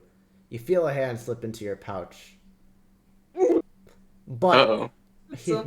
But it's strange because your pouch doesn't feel any different. And so, I mean, what do you want to do with that information?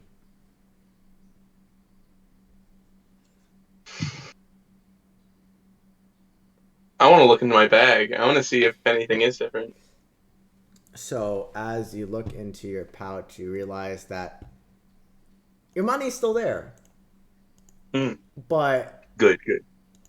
it's like, how much gold did you have before? 20? I used 15. I have 25. Now you have only 15. And instead of No. that 15 gold, there's a necklace. What? It's a necklace. It's it's simple. There's no magic to it, but as long as you can tell, it's just a necklace of simple ornate design. Seems to be draconic in a sense. It reminds you of home, and it's concerning, but you're kind of lost in this thought of, like, you just realize this man took 10 gold, but he left this wonderful necklace. You have no clue what it is or who it is for, why he has it, and the rest of the party, you wouldn't know this since you all failed your perception checks. Do we each but get necklaces? I'd say everyone now, dock down, you all have, except Warlock. Actually, you know what? Everyone now has 10 gold pieces, Nice. including Warlock. How's I it feeling, got Walter? robbed. War- Let's go. Pretty much, Warlock got unrobbed. He got fucking, and so, but he's like, you're obviously very invested in this story, and no one notices. It's like, well, thank you so much for your patronage. I can't wait to help you out more in the future. Ta-ta, goodbye. And he opens the door. Like, he kind of flicks his hand, and you realize when he was doing something before, he flicked his hand, and there was magic that was gone. The magic was him locking the door behind everyone. So now he unlocks the door, and you all exit out without knowing any better. Greg has this necklace in his hand, and he's just staring at it deadpan. Is there anything else you guys like to do? Or is there something you'd like to say outside? Or would you like, what's the plan? Well, I'm immediately fanning over the demon stuff in terms of just like, yes, they will certainly be interesting to handle. And I would love to have some conversations with some of the more impy guys. Great things. Don't And clearly, what we're dealing with is some sort of portal or gate of some sort, or having a very fun time with summoning and really going at it. So, just generally. The moment you mentioned summoning, Oh no. roll a wisdom saving throw. I swear to God! Okay, that is an 8 plus, let's look at that wisdom saving throws, please. Saving throw modifiers. So that's +2. Did I say that? Did I say that was an 8? Yep, 8 plus 2? 10? Yeah, 8 Okay, plus you 2, succeed. 10. It was this low, it was Okay. the low DC. Ooh. The moment that he mentions something, you start trailing off and you start staring off, and you can see there's like a twitch. And for a moment, if you guys looking, because you noticed that they were talking, but he's now stopped. His eyes flicker, blink, green, green, blue, blue, green. It's like there's The some Morse kind of code. internal battle, but like you can see something's changing, and then it flicks back to green, and he continues on like normal.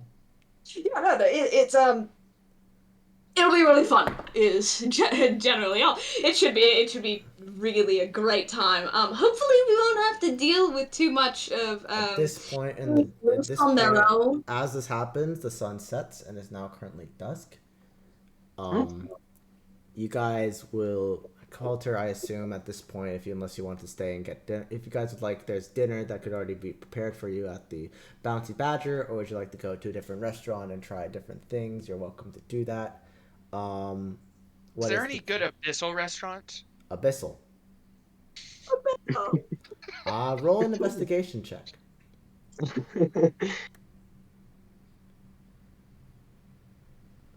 In the tone of, oh, I could really go for Vietnamese food right now. Just like, I love some Abyssal. No, there is no Abyssal. You rolled a 9. Oh. There's no Abyssal food. There's different ethnicities. There's Mazdakin. There is simple meats. There is a little bit more of the hearty barbecue type Is it food. Mazdakin? Mazdakin, which is what Javier would know, is his ethnicity being from Deepwater. Has a somewhat popular Mazdakin population.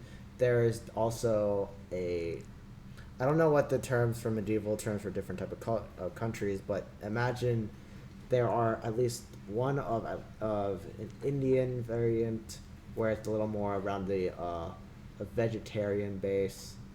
There is a simple brewery where it's like they have simple eats, and then there's a restaurant where they serve a little bit more, not fine dining, but a little bit more elegant than just meats and vegetables. It's like there's like a steak that's cut from a specific type of cow. You guys would know it as wagyu, but in the medieval terms they call it as wagya. Wagya. Wagya. It's Wagya. if you and it's the talk of the town because they serve this piece of meat for 2 gold pieces, and it is apparently some of the most delectable and interesting meat that you may have. It is usually served alone or for an extra 5 silver pieces. You could get it with some what they call French fries. It is potatoes that are fried in the meat of this wagya. So I miss. So the French exist. So I'm guessing you want to go to a. Oh wait, no, it's No, I don't know what the term for French would be in really your terms. Je ne sais pas. I guess so. Where would you like to go to eat? Call it Arby's. Mastican? Let's go get some Arby's. Mastican food, guys. Arby's. All over the group. Roll for investigation to find an Arby's. Arby's. Natural 1. There's no Arby's in this fucking goddamn Thank God. stupid place. No. That's the last thing that needs to be here. Ralph, can I go to Dang Arby's? it, no curly fries! Arby's does not exist in this goddamn piece of shit. No. In Dongrass. This town doesn't even got Coulter, Arby's. if you would like to roll some investigation check to find an interesting restaurant other than what I'm telling you, you can roll with advantage Arby's. since you are from this town. That was a 4 for Arby's. You could roll for no Arby's, no roll for Arby's. Roll for investigation for different restaurants in Dongrass as you are from this town. I'll let you have advantage. That was investigation. Yeah, I'll also let you roll with advantage. My 4 was actually a 3 then. I'll let you roll with advantage. So roll 2d20. What? That's supposed to be -1, but it's 6. It's a 13. No, it's a 6. Why? 7 minus 1 is 6. But you got a minus 14. Yeah, I said it was supposed to be minus 1. So, oh, okay. So you rolled a 7. So yeah, Coulter's, you kind of, as being a father, you're very basic. You have your dad meals that you just have, you just get your beer at the Bouncy Badger, and So I find Arby's. you don't find an Arby's. Damn it. You do find a meats place that serves somewhat of a sandwich. It's not called Arby's. But it's way better than Arby's, and it doesn't get you sick. It is a simple mom and pop shop run by a family. Is it a Martin's? It's not a Martin's. Oh. Are we rolling for Arby's in the session points? Oh no, it's just a funny thing that I really wanted to write down. I had Like how the last one was Bungus. That's it. no Arby's. It's the bartender. But the mom and pop shop it's a sandwich shop that has meats in it. There's no veggies inside. It's just meats. It's more around pork and just being very greasy and not very appetizing. So it's just like the Bouncing Badger. It's like the Bouncy Badger, except it's not a sandwich. Bouncy Badger does dinners, but it's more around just simple meats and veggies. This one's just a sandwich based around 2 fresh loaves of bread, and the meat is probably aged and cured and then cooked, or just left out and left in a refrigerator or such. I had a thing that I was trying to. I wish I had that fucking website where I can just find out a tavern, a place's name, but. I'll say the rest the sandwich shop is called the Dog Snack. It is just it's usually if you want to get a variation of these yeah, we're almost I'm gonna end in the next 5 minutes. But if you want to get these sandwiches for dinner, that'll be for the whole party 1 gold piece. Everyone for the feed the whole party it's 1 gold piece. Yes. All right, so there you go. So someone who wants to take care of it, they can dock 1 gold piece. Everyone has sandwiches from the Dog Snack. Coulter, you go after this, feed them. You say goodbye to your party for the day, and you pray that tomorrow is not as chaotic and fucking stupid as today. Because you feel like you kind of wasted your time. I'd like you to roll quickly a perception check. 15. Okay, 15. So now you're walking back home. You're actually relatively close. You notice what I will say. You don't notice people, but you're walking around and you see, for an instant, a white robe with dark embroidery enter into an alley and then walk out. And it's a different robe entirely. It's not similar design, it's not similar color. But the person is not someone you also recognize. It has a hood up, but you saw someone with a similar robe as mentioned by Warlock, even though I don't think you ever checked out the robe. You just walked, you never saw the robe, but you saw someone walk in with a robe of white and black embroidery and walk out with a different robe entirely, and you don't even know if that's the same person. That's something you notice, and you walk back home, and your wife's there to give you a small snack as he smells the pork on your breath, and it's like, God, honey, it's pork? Really? I thought you were vegetarian. I don't know where you heard that. Besides the point, come inside. Let me take care of you, and she takes care of you, and you spend time with your children again, and let them know how your day was, and so how was insurance today? Did you go to any stores and sell your insurance? Lots of claims, babe. Lots of claims. Oh, fantastic. Big premiums. Fantastic, honey. I love you so much. I'm so happy that you're doing this wonderful business. Do you have, by the way, what's your kid's name? Give me a second. Sorry, I am a terrible DM. I don't remember. Dude, you think I know their names? You just imagined it, just like, I can't. By the way, Braylon here.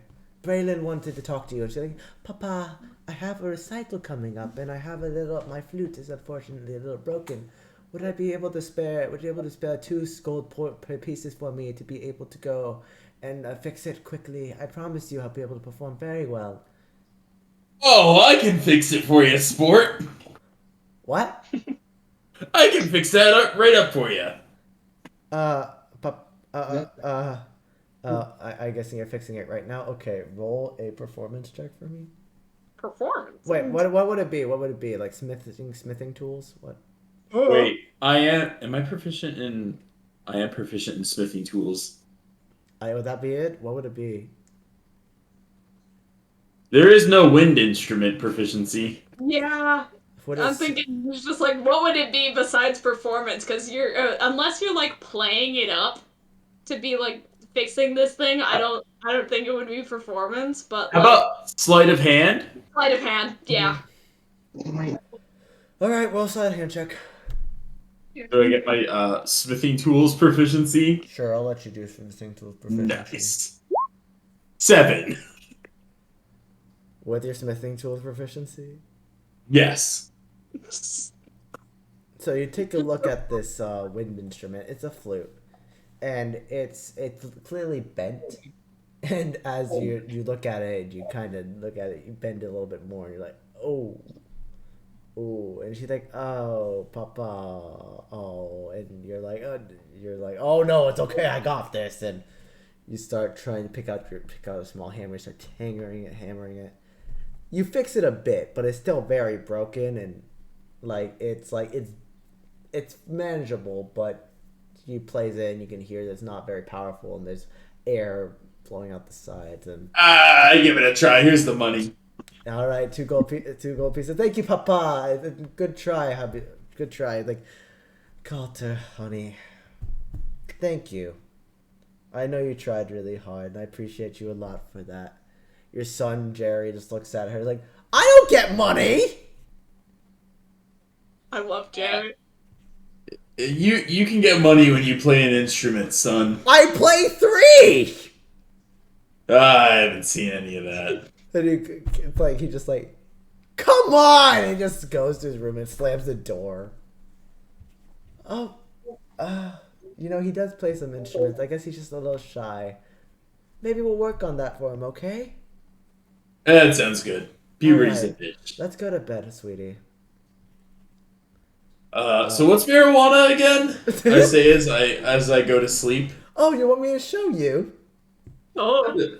And stops at that. And so then we get back to the bouncing badger, and you see Bungus. There is one person in the store, in the thing.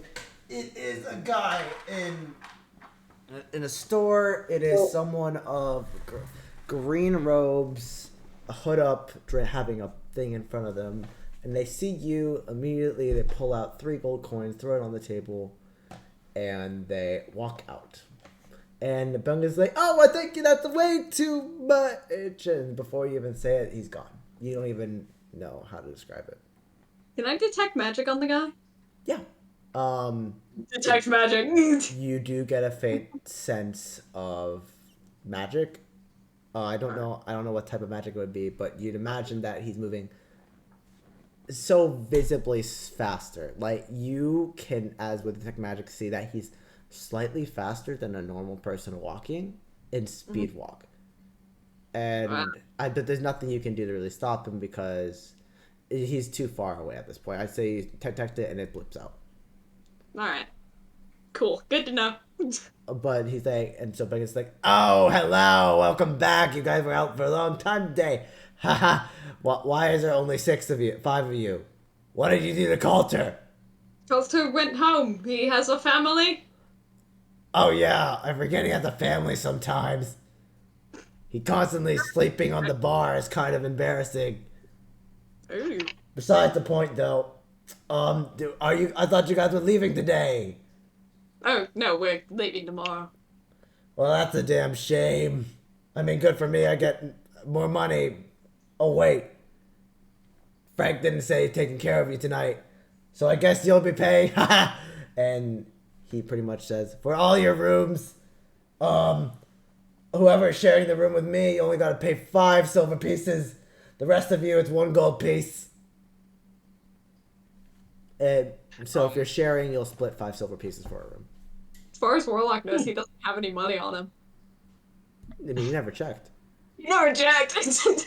And so I'm assuming that everyone wants to pay. I mean, do you guys want to barter? I mean, at this point, by the way, Ian, if you need to bounce, you can bounce because I don't have anything planned for you anymore.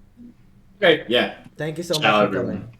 Oh yeah. Have a good night, folks. I'll talk to you later about some stuff. Bye.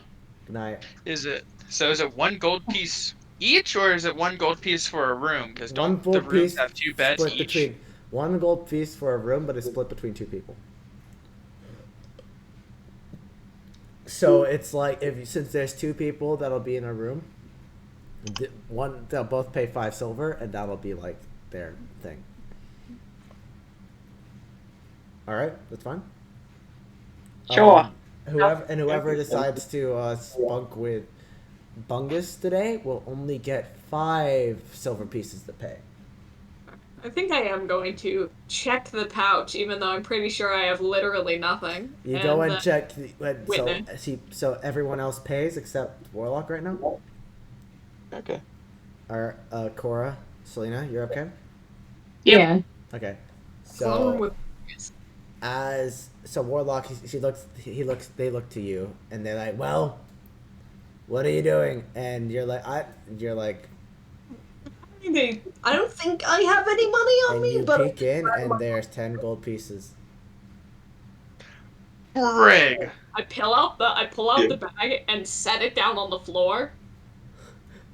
And it's just like, well, you can have any of it. I don't want it. That's ridiculous. Here, and he takes one. That is not money. And they take 1 gold. Money. They take 1 gold. Like, oh, this isn't money, and they take a bite. It's money, but it's Hold not on, my they take money. a bite. It's natural 2. They take 5 points of bludgeoning damage as their teeth slightly shatter. Oh. They're like, ah, She's like, what's the way? She's like, okay, ouch. ah. Yeah, This not isn't mine, money. Not my money. Listen, Not mine. there are weird things that happen in Dawngrass, but this is fucking stupid. It's real money. Take it. And so, I'd say, because you don't want to take the money, they just take the gold piece, and you bunk with Bungus this time. Yeah. So now each of you has 9 gold pieces, or 9 gold pieces and 5 silver. And so Bungus pretty much gives you the same rooms as last time. And for that, and so you all go to sleep with the wonderful adventure you had on a slightly improvised and fucking weird session. We're gonna end it there tonight. Thank you guys for being patient with me. I'm sorry if I completely screwed this up. I hope you guys had some fun, and I hope you guys hopefully will come for next week too. I really was. I had a plan for this time, and it got really screwed over with Dave and Dallas not showing up. So I really tried to make it interesting, and I mean it worked out. But I feel like I kind of screwed you guys with the money, so that's my fault. But I hope you guys like the items I gave you, and I'm hoping that you'll be able to find some more money and items on the next sessions. I will also say, if you guys possibly want to go another time instead of Saturdays, I know a lot of you guys want Saturdays, but if there will be 1 or 2 people missing, we may try a different day so that it will let them come as well. Unless it interferes in general, I don't know what to do at that point, but we will see.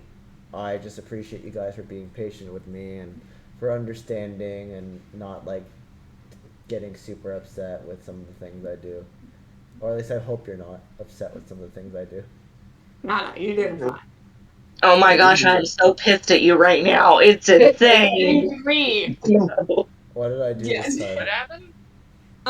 But one thing I will say is that I'm free all of the time, literally ever, up until August, which, like, that's just one school, Schoolage and things because I'm in the school. And so anytime after 6 on weekdays and the entire weekends, I'll be free in August. All right, sweet. Wait, maybe. Well, we'll definitely change the schedule once. I would say if you guys have any different schedules, I send you guys your scheduling sheets. Mm-hmm. I will make sure that that scheduling sheet happens again if you guys just send that to me so I have it again. It's nice summoning demons again. I'll make sure to talk to some of you guys again. Some things for homework. Just make sure you're checking your sheets. Make sure that you go. I know James does a great job at doing this. He's very on point with his lore. If you guys want any help with your lore, I feel free Send to you ask. the other doc. Yeah, you didn't even send it to me. I didn't even send you my homework, and you're telling me I'm doing a good Well, job? you have 11 pages of lore. You have 11 pages of lore. Don't worry about it. Yeah. If you guys ever need help with lore, I would honestly suggest, since this is just a new thing, you feel free to ask James for help. I'm happy to help with anything. Yeah, just obviously when you're in game, the characters will have no clue about it. So I guess it's okay if the players help each other with figuring out their lore. I would suggest Javier and Greg do this, and I think everyone should. Oh, Yes. Oh. it's fine. But no, How yeah. dare you advise someone to do something?